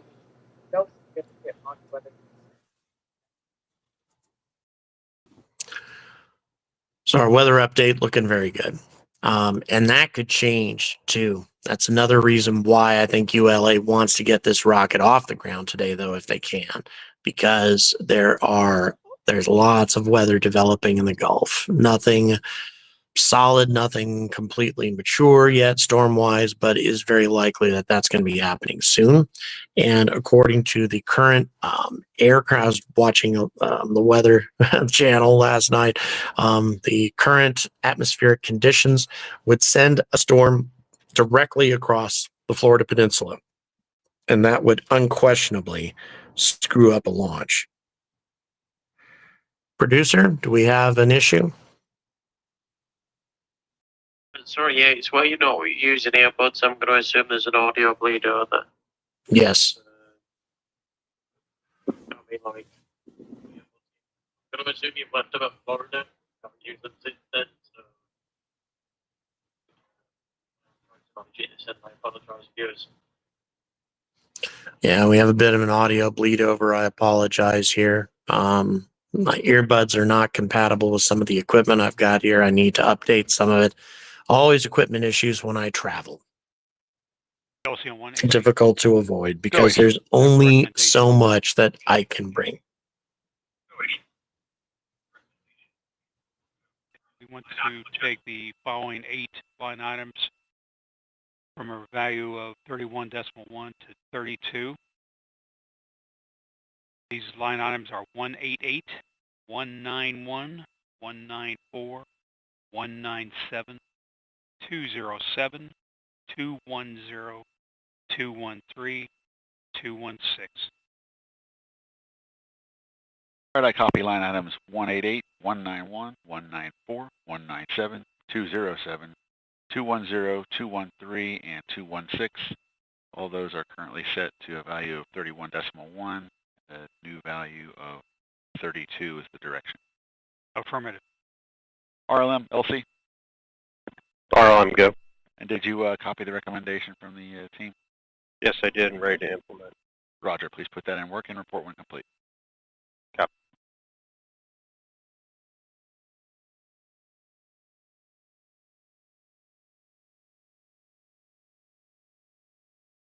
Minutes for those of you just joining us. We're about roughly 90 seconds away or so from liftoff, and then ULA went into a hold, and it does appear to be a full reset taking place. We don't see a lot of activity at the pad, indicating that this is not a small issue, something that's requiring a little bit more work than a variety of other issues that could have come up, but ULA is not scrubbed yet. It's in their interest to try to get off the ground today because it's likely that there's going to be some nasty weather coming soon to this region of Florida. So fingers crossed. Once again, I'm checking to see if we have any updates whatsoever coming from ULA on this issue.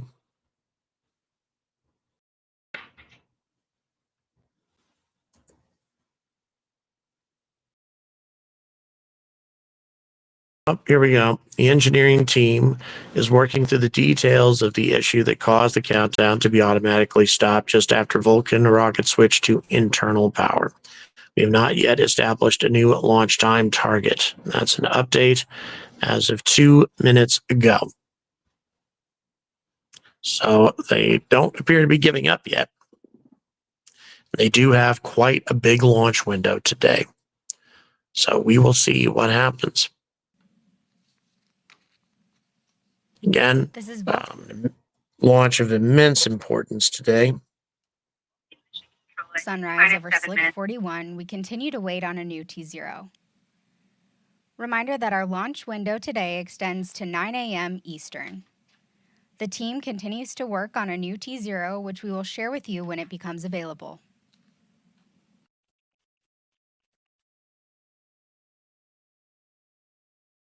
So their launch window still has 2 hours and 6 minutes left. So they have a lot of time to get this issue resolved. We, of course, hope that they could get it resolved a little faster than 2 hours and 6 minutes. But again, the importance of this launch is way too enormous for ULA to take any chances with it. There's too much at stake. Again, for those of you just joining us, there's billions of dollars of U.S. Space Force contracts at risk with this launch today. If it were to experience an anomaly, that would have a massive impact on the future of that. Vulcan Centaur needs to fly twice successfully in order to get a go-ahead. From 31.1 to 32.0.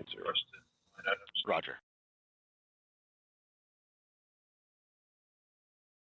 In any event, it's ULA can't afford an anomaly on this launch today. Just way too important. So clearly they're going to be as careful as is necessary. And if they need to scrub, they will. But as I said, there are some reasons as to why scrubbing would not be the greatest thing to do, just because they have great weather today, and that may not be the case here for a while. There is concern that those low-level storms clouds going toward Titusville. Yeah, there is some stuff off the coast, as one of my team members just pointed out. There's some storm activity off the coast, although it doesn't appear to be heading towards them. It doesn't appear to be very strong. But nevertheless, if any of that started heading towards the Titusville, Cape Canaveral area, that could put the launch at risk as well. Although it was quite astonishing to see that Crew 9 launch. By the way, if you haven't seen that yet, my live coverage of Crew 9, you might want to check it out because I was only 2 miles away from the launch pad for that. I can't believe they let us get that close, but the weather was super problematic that day. There were storms all over the place. Very, very active weather at that time, but they got the clouds parted at the right moment for that flight to get off the ground. It was remarkable, to say the least. Super exciting. So yeah, if you haven't seen it, it is pretty amazing. Especially the sonic boom part. That booster coming back. And being that close, I mean, we're only a few hundred yards away from the launch facility when it came back to land. And oh my God, that was just crazy intense. That sonic boom felt like I'd been kicked in the chest. LC1 AC. Go. Ready to provide you a recommendation. LD net 1. LD. Proceed AC. Okay, the team has reviewed the hold that was put into place and isolated that to the BCU line items. We have adjusted the 8 line items affected by this voltage concern. We have no other concerns with proceeding and are recommending another attempt. LC concurs. LD. LD concurs. To go. We are good to go. And go ahead, LD. Let's please coordinate and implement a new T0. Looks like they're ready to proceed. Coordinate and implement a new T0. 0 Zulu. Roger. RC, LC net 1. RC, go ahead. Please coordinate a new T0 of 112500 Zulu. Roger.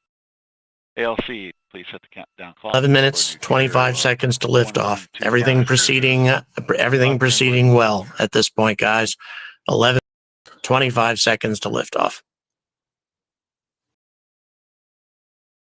Here we go. Personnel on net 1, this is the LC. We're going to, Seems like the issue was not all that significant. Just some minor adjustments required. It may have just been some sensor-related data and such without any sort of actual technical issue. I'm going to go and see if ULA is providing any more information about this. Roger. LC, ALC, countdown clock has been set for new T0 of 1125. We're currently at L25 and counting. Roger. LOX 2, LC. LOX 2. Perform Centaur LO2, fill and drain valve cycle test. Roger. Fuel 2, LC. Go ahead. Perform Centaur LH2, fill and drain valve cycle test. Roger. Has gas, establish scan patterns 62 and 63. Roger.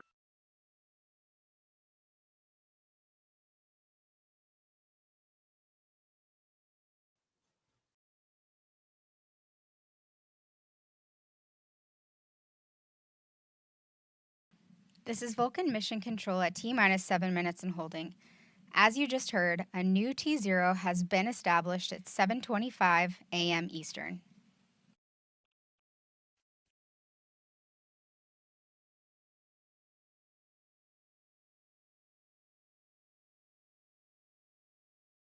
So no, we have 24 minutes. Oh, minus 24 minutes. A T-minus clock, but they aren't going to proceed with it until more is done. So yeah, we have a liftoff now, 7:25 a.m. Eastern Standard Time, 6:25 Central, which is where I am. So here we go again. So we got 24 minutes to liftoff.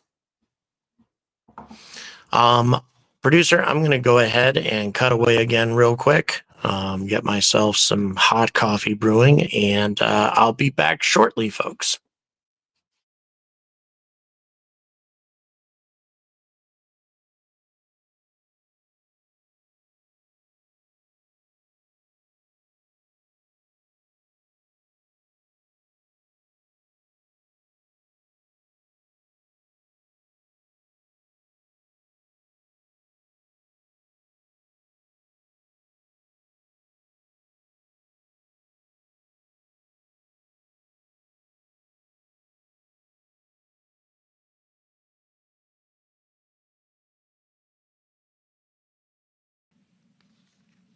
Roger. Resume Centaur LO2 topping at flight level. Roger.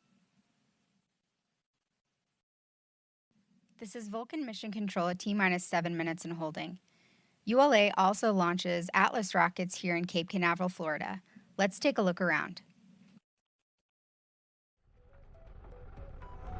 With spacecraft launched to every planet in the solar system, in addition to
ECS. The vehicle Go. system readiness Red line poll locked. includes electrical systems, Forward. hydraulics, Go. pneumatics, Up safety. propulsion systems, Go. flight control, ULA and safety. propellants. Go.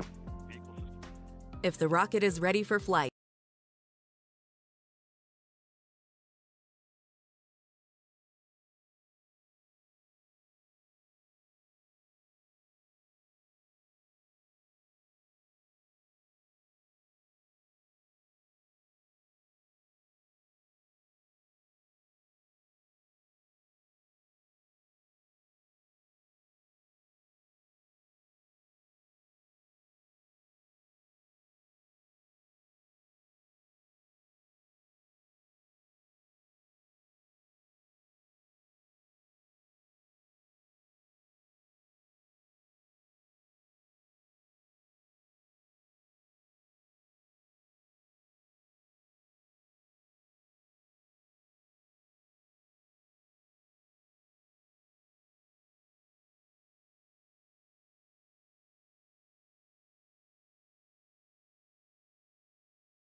Minus 16 minutes.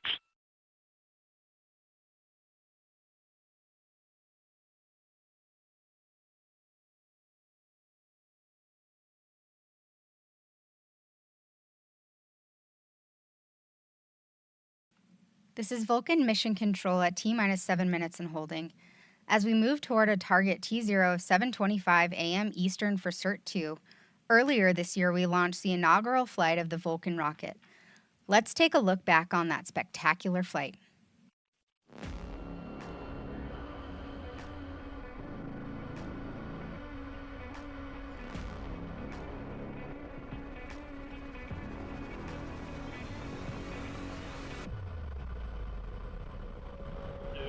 Status check. Proceed with Hello again, everybody. struggling to stay awake right now. I've been up for about 3 hours. Woke up at 3 a.m. Actually, I think it was like 3:15 a.m. if I remember correctly, Central Time. I am in Amarillo, Texas, which is one I've never been here before. This is one of the most isolated cities I have ever been to in the United States.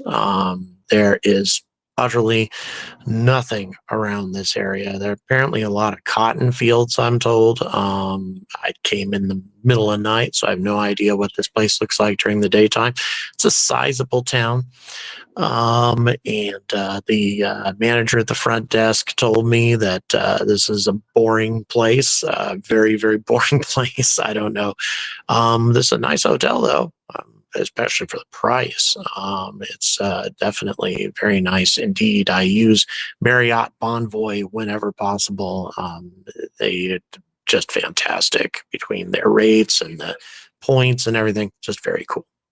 I know I'm just pretty much an advertising billboard for Marriott Bonvoy over the years, but they definitely take care of me. So yeah, it's a good experience. Anyway, once I'm once the coverage is done and everything, in a while I'll be heading out for Colorado, hoping perhaps to get some access to Sierra Space and ULA and such while I'm out there, but it's hard to say for certain.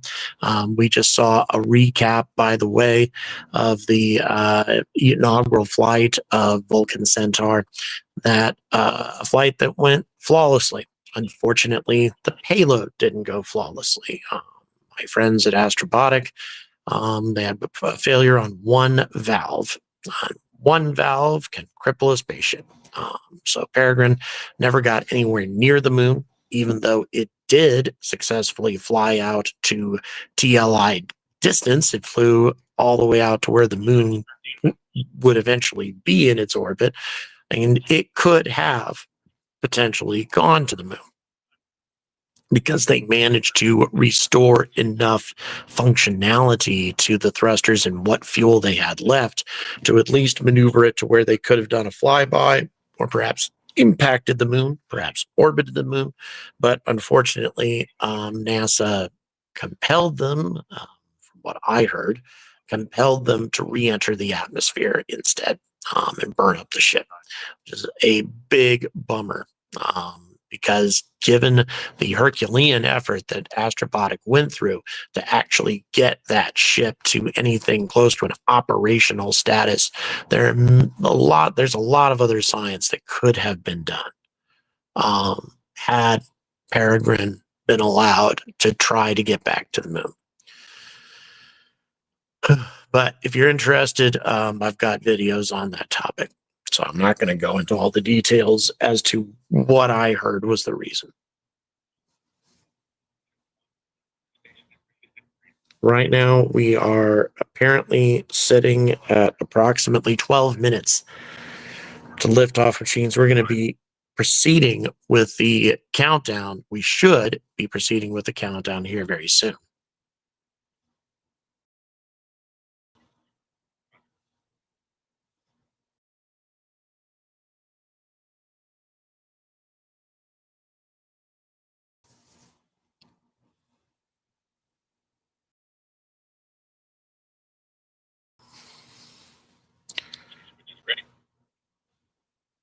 Sensor complete. Another status check. Here we go.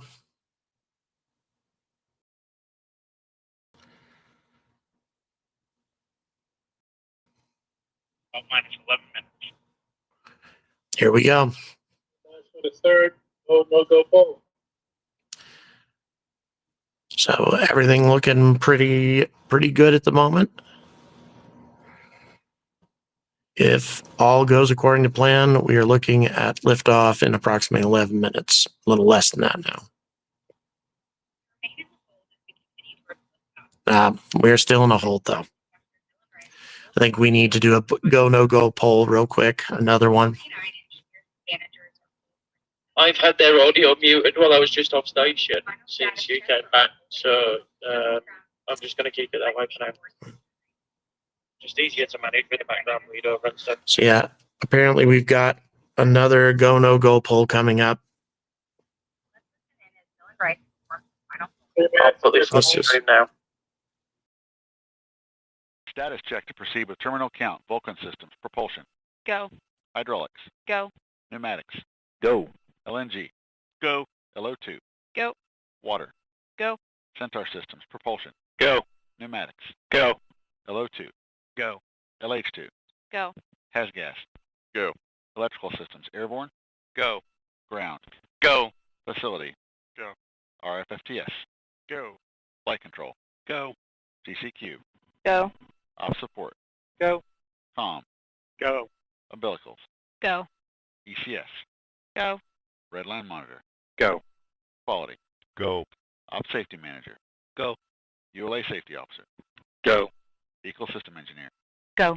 anomaly chief, Go. range coordinator, Go. launch director. You have permission to launch. Proceeding with the count. ALC, verify T0 is set for 112500 Zulu. Verified. 11 minutes, 25 seconds. Here we go. AVE, issue MRTU sync pulse. Roger. Later Secure transmitter than the data original cleared. ETA launch time at this point, 7:27 or so a.m. Team performing the final steps in the countdown procedure. Several critical activities occur in the final minutes before launch, including verifying fuel tank levels and pressures in the booster and Centaur and arming the flight termination system. At T-minus 1 minute, the Range Operations Commander confirms the range is in a green condition for launch. At T-minus 25 seconds, you'll hear Go Vulcan, Go Centaur, Go Cert-2. This is the final status check of the rocket and payload readiness. At T-minus 6 seconds, initiation of the launch pad water deluge system occurs. At T-minus 3 seconds, the main engines ignite. Then after seeing Vulcan lift off from Slick 41, you'll begin hearing flight commentator Hannah Peters providing launch vehicle ascent data.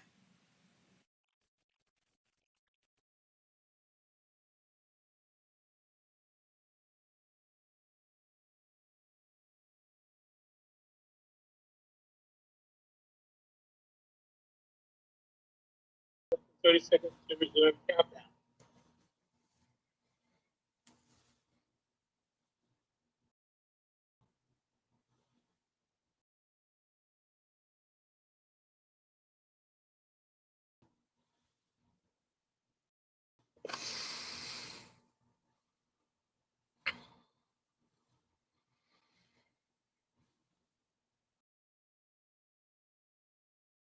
Resume.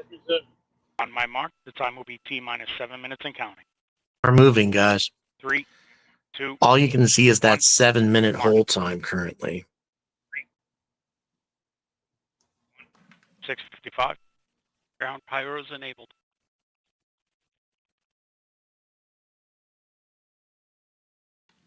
The countdown clock is resumed and we are go for launch at 7:25 a.m. Eastern.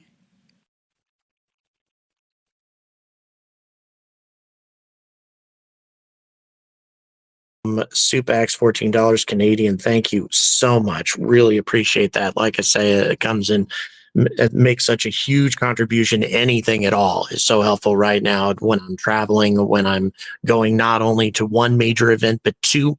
Once I'm done here in the States, I am heading to Milan for the biggest aerospace convention in the world. And the first time that I've been given the green light to attend as a journalist. And by the way, if you don't get to attend as a journalist, it costs over €1,000 just to get in the door at this event. But if you're a journalist, you get in for free. So any support from you guys is very much appreciated. By the way, raised more than 50% of the money that I need for the whole trip already because of you guys. You're so incredible. Thank you. Details in the description for that. Also, Paul, thank you so much for the $15 Australian U.S. space program in disarray. What's going on with SpaceX being under scrutiny and being held back? Competitors, political move. It's hard to say. I would say one of the problems with American spaceflight right now is all of a sudden SpaceX is having anomalies. I mean, that's a big deal. You know, all of a sudden, SpaceX went from nothing, completely flawless performance for years, to 3 anomalies in 90 days. And that is not something that can be ignored. That's weird, especially 2 anomalies with upper stages. Having that happen with upper stages is really funky because, you're not dealing with reused technology there, with reused equipment at all. It's all brand new. We are down to just over 4.5 minutes on the countdown now, guys. Here we go. Everything looking very promising at the moment, and maybe better that we had that hold, because then it forced everybody at ULA, everybody involved, to check, recheck, triple check everything on the rocket and on the ground systems before liftoff. So if they weren't sure about the status of the rocket before, they're probably a lot more sure now. Again, however, new rocket, only a second launch, utilizing brand new engines, BE-4s from Blue Origin, as opposed to the solid, reliable Russian engines that ULA has been using for so many years. We'll see. This is a huge, we've already had one test of the Blue Origin BE-4s, but that was just 2 engines. So another very critical moment, not just for ULA, but for Blue Origin as well.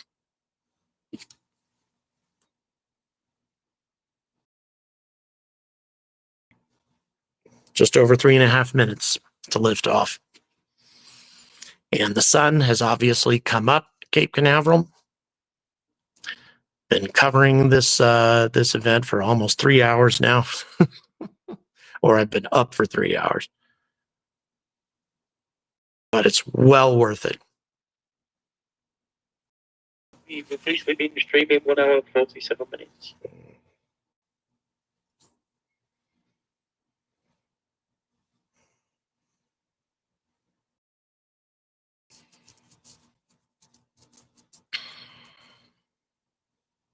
Yes, Eternal. It's always the moment I get butterflies, whether I'm there or not. 38. Especially with a new rocket. 10 plus. 230. Kilo 2 POP started. 3 seconds.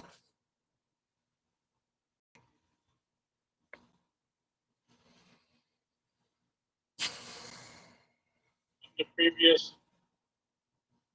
point.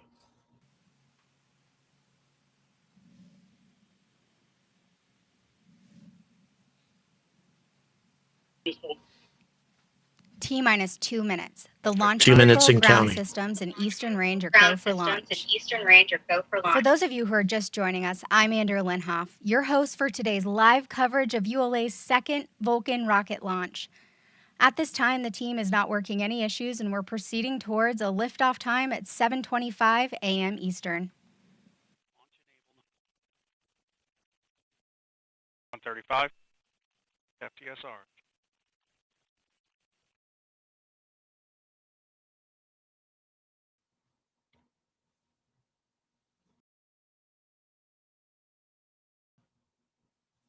$120. SCS count started. 115. ECS, reduce ECS for launch. I'm going to knock you off scene and send it full screen now. We are now going full screen to ULA. God's T-minus 1 minute. Rock, report range status. Range green.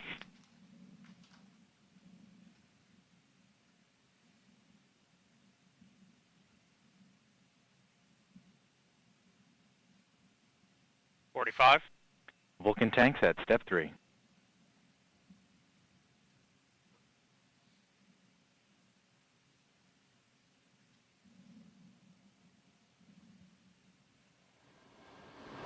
$30. BE-4 start box go. 28. Verify ECS reduced for launch. Verified. Status check. Go Vulcan. Go Centaur. Go CERT 2. 15. T minus 10, 9, 8, 7, 6, 5, 4, 3. We have engine ignition. 1. And liftoff of the United Launch Alliance Vulcan rocket, carrying ULA's legacy of reliability, orbital accuracy, and high energy performance.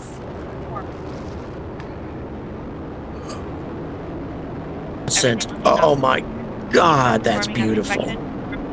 All temperatures and pressure. Really spectacular. Vehicle has begun its pitch and drop program. 4 engines and 2 solid rocket boosters. Everything seems to be going quite well with them thus far. Just a glorious sight as Vulcan Centaur is on its way towards space. Providing launch vehicle ascent data. We got a long ways to go, obviously. ULA audio is now muted. Okay. Most people in the entrance for the rocket launch. So we got ULA is currently muted right now. We're still checking on the status, obviously keeping you guys up to date on everything that's going. But right now, everything looking very impressive indeed.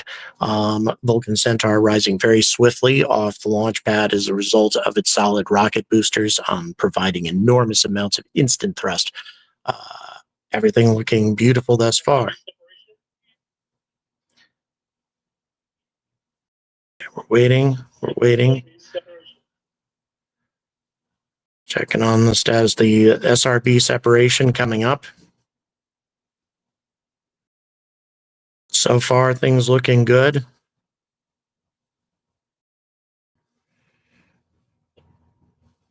So far, so good. Everything, a lot of tension right now, obviously.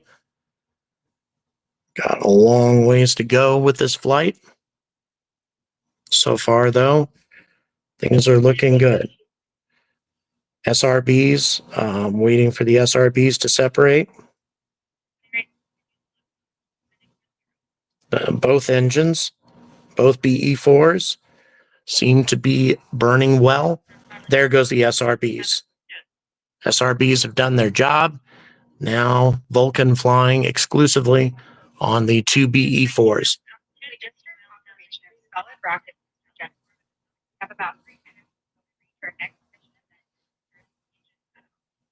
About 3 minutes to the next milestone. So far, things looking good. Obviously, second stage, all that's the stage separation, the ignition of the RL10s. But then again, RL10s are super reliable engines, but these are newer RL10s, lots of upgrades to these things. So it's difficult to say if the separation is going to be more challenging as a result. Obviously, the separation on the on the first flight, the inaugural flight, went very well.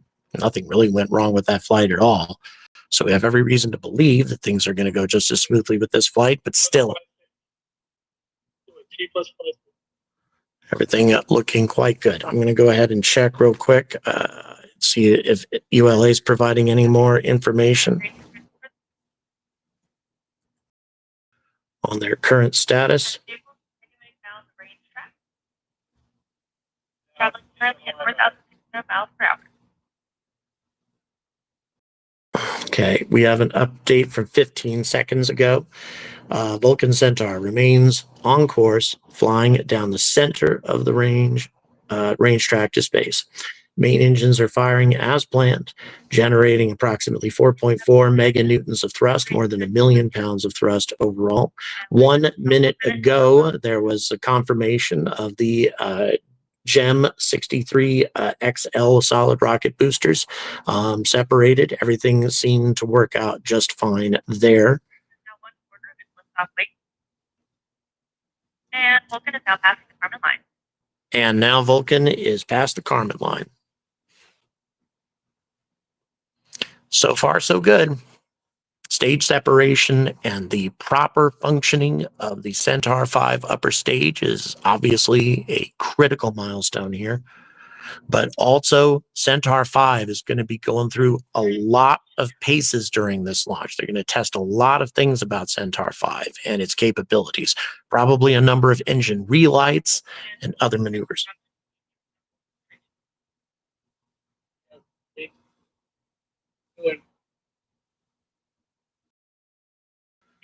Included our pre-stage filter.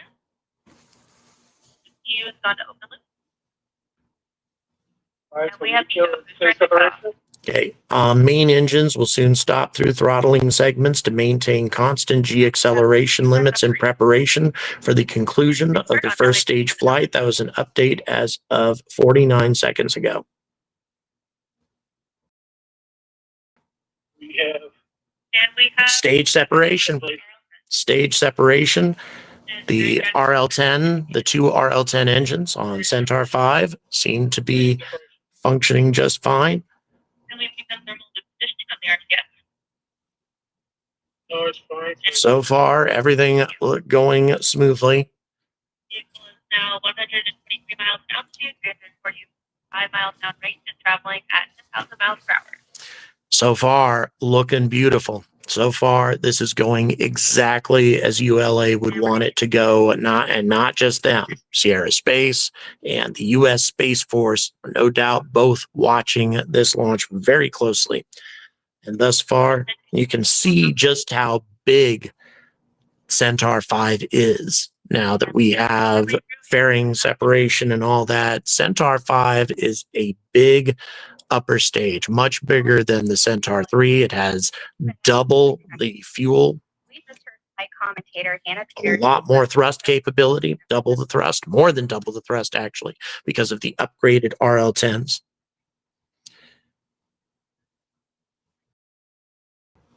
I'm now joined by ULA's Space Force Program Manager, Megan Lapine. Megan, thank you so much for being here. Yeah, let's go ahead and bring them on. We're going to go, we have a U.S. Space Force represent or their consultant. Let's go ahead and have them talk.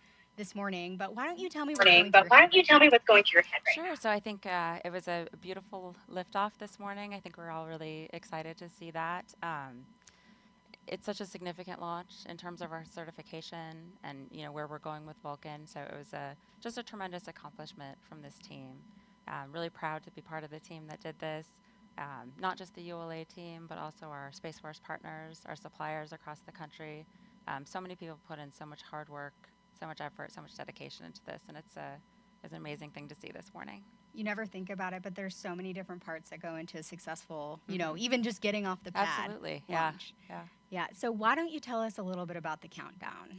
Sure. So it was a fairly quiet count to begin with. The team did have to work through a couple of items kind of at the end, which is why we have a window that we worked into. So the team is very experienced. The launch ops team here, the engineering team in Denver, very experienced and really able to, they have a good understanding of the vehicle systems, the ground systems, and we're able to kind of disposition those items and move forward. And we worked a little bit into that window and then got a nice sunrise launch. So it was really pretty. Beautiful. I didn't hate seeing the sunrise. No. Not at all. That was nice. So we've talked a lot during the broadcast about how this is really important for certification, this launch today, and our government customers. Why don't you tell us a little bit about that?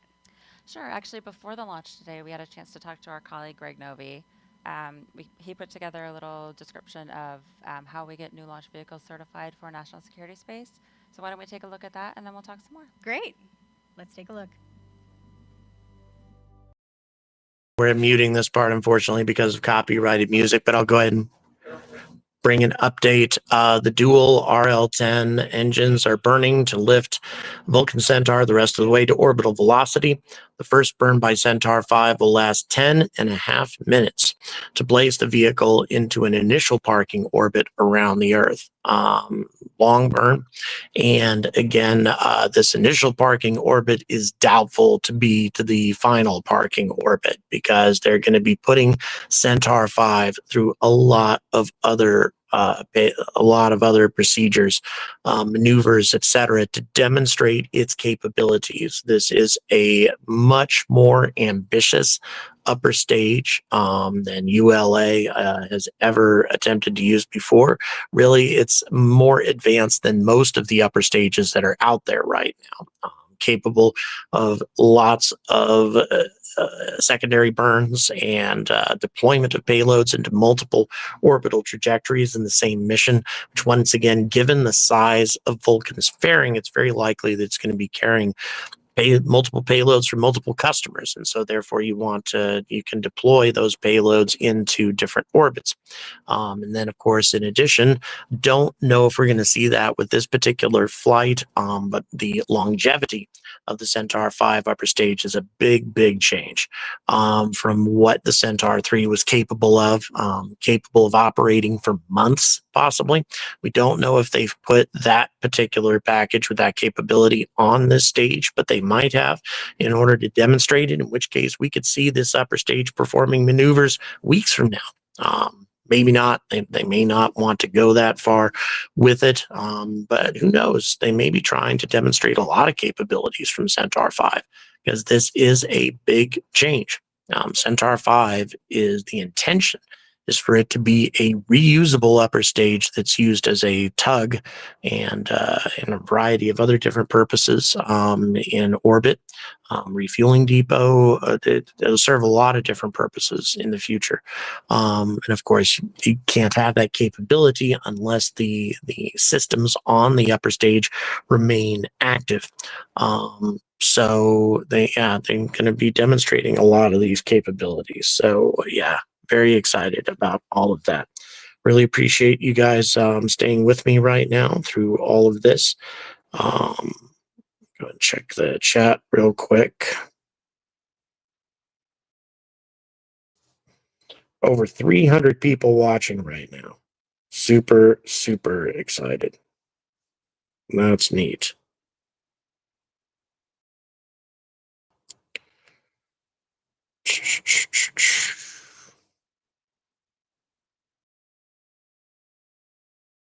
Yeah, again, for those of you just joining us, there is, aside from just a dummy weight, this was just a certification to demonstrate to the U.S. Space Force operational and reliable to carry U.S. Space Force payloads. You need at least a minimum of 2 flights before the Space Force will allow any of their payloads to fly in one of these rockets. So let's go ahead and bring ULA back real quick and listen to some more of their commentary. Space Force and ULA, and how is Vulcan a difference maker for the Space Force? Sure. So once we get certification completed, that will allow us to be able to launch the national security space missions that we have on contract. So we have some, that we're getting close to being ready to launch, and we're really excited to focus on those and the mission success for those missions. And Vulcan generally was designed to meet the entire range of the national security space requirements. So it has the Centaur 5 upper stage. It's the highest performing stage in the world. And that's really a difference maker in terms of being able to meet those most critical orbit requirements, the most stringent accuracy requirements, the most challenging orbits, delivering the spacecraft to where they need to be when they need to be there. And that's important as we continue to partner with our customer as their requirements will evolve and be able to deliver the capabilities they need. And we're looking forward to building that partnership and continuing it. Great. I'm super excited for the future with Vulcan and the Space Force. Me too. Thank you so much for joining us, Megan. Thanks, I'll let Andrea. you get back to console. All right. Thank you so much. Thanks.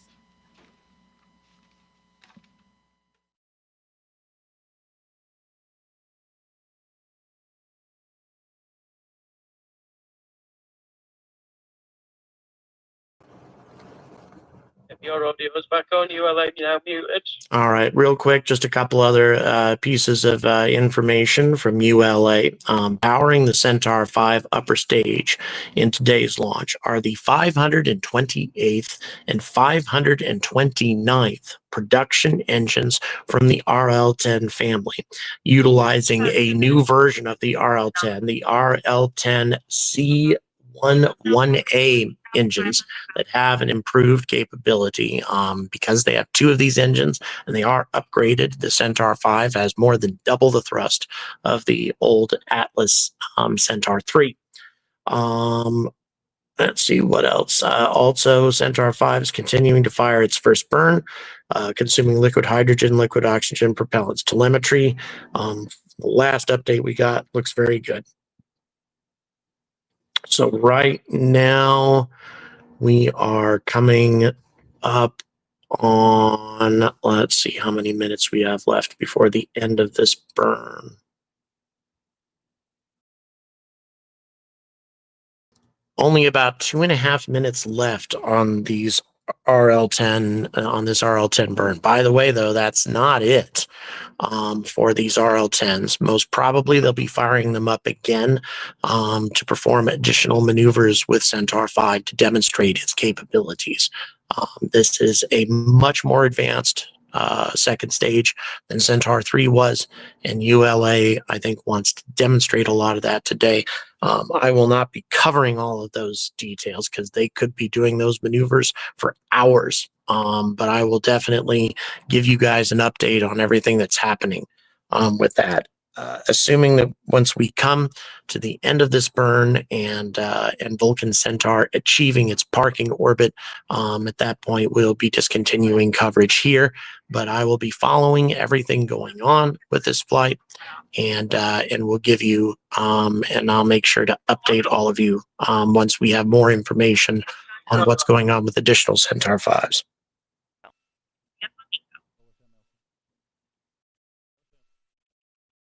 Very large crowd watching. Really appreciate that. Almost 300 people watching this ULA flight.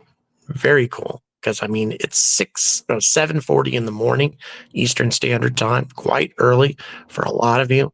So I really appreciate you joining me. We're it. MECO 1 is done. The Centaur 5 upper stage is in the appropriate orbit.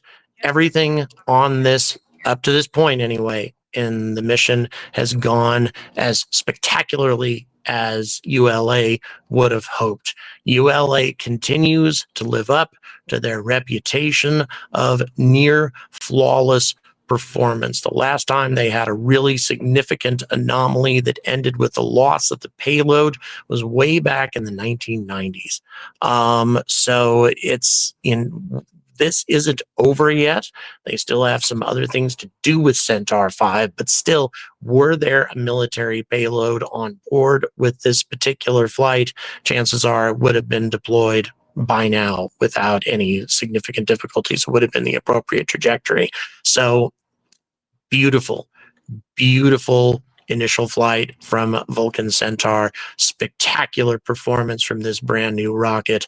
Looking forward to amazing things coming from this new family of rockets from ULA and a more competitive space launch environment, which is exactly what we want. The more competition we have, the more innovation we're going to have, and the more success we're going to have in space flight as time goes on. I want to thank you so much for joining us. I'd like to thank everybody. Please don't forget to like and subscribe. Also, please consider supporting this channel on Patreon, Super Chats, a variety of different ways. Check the description to help me get to Milan for this huge convention coming up, which, by the way, ULA will be there, SpaceX will be there, Blue Origin will be there, everybody's going to be there. Looking forward to that. Thanks again for watching. And as always, stay angry about space.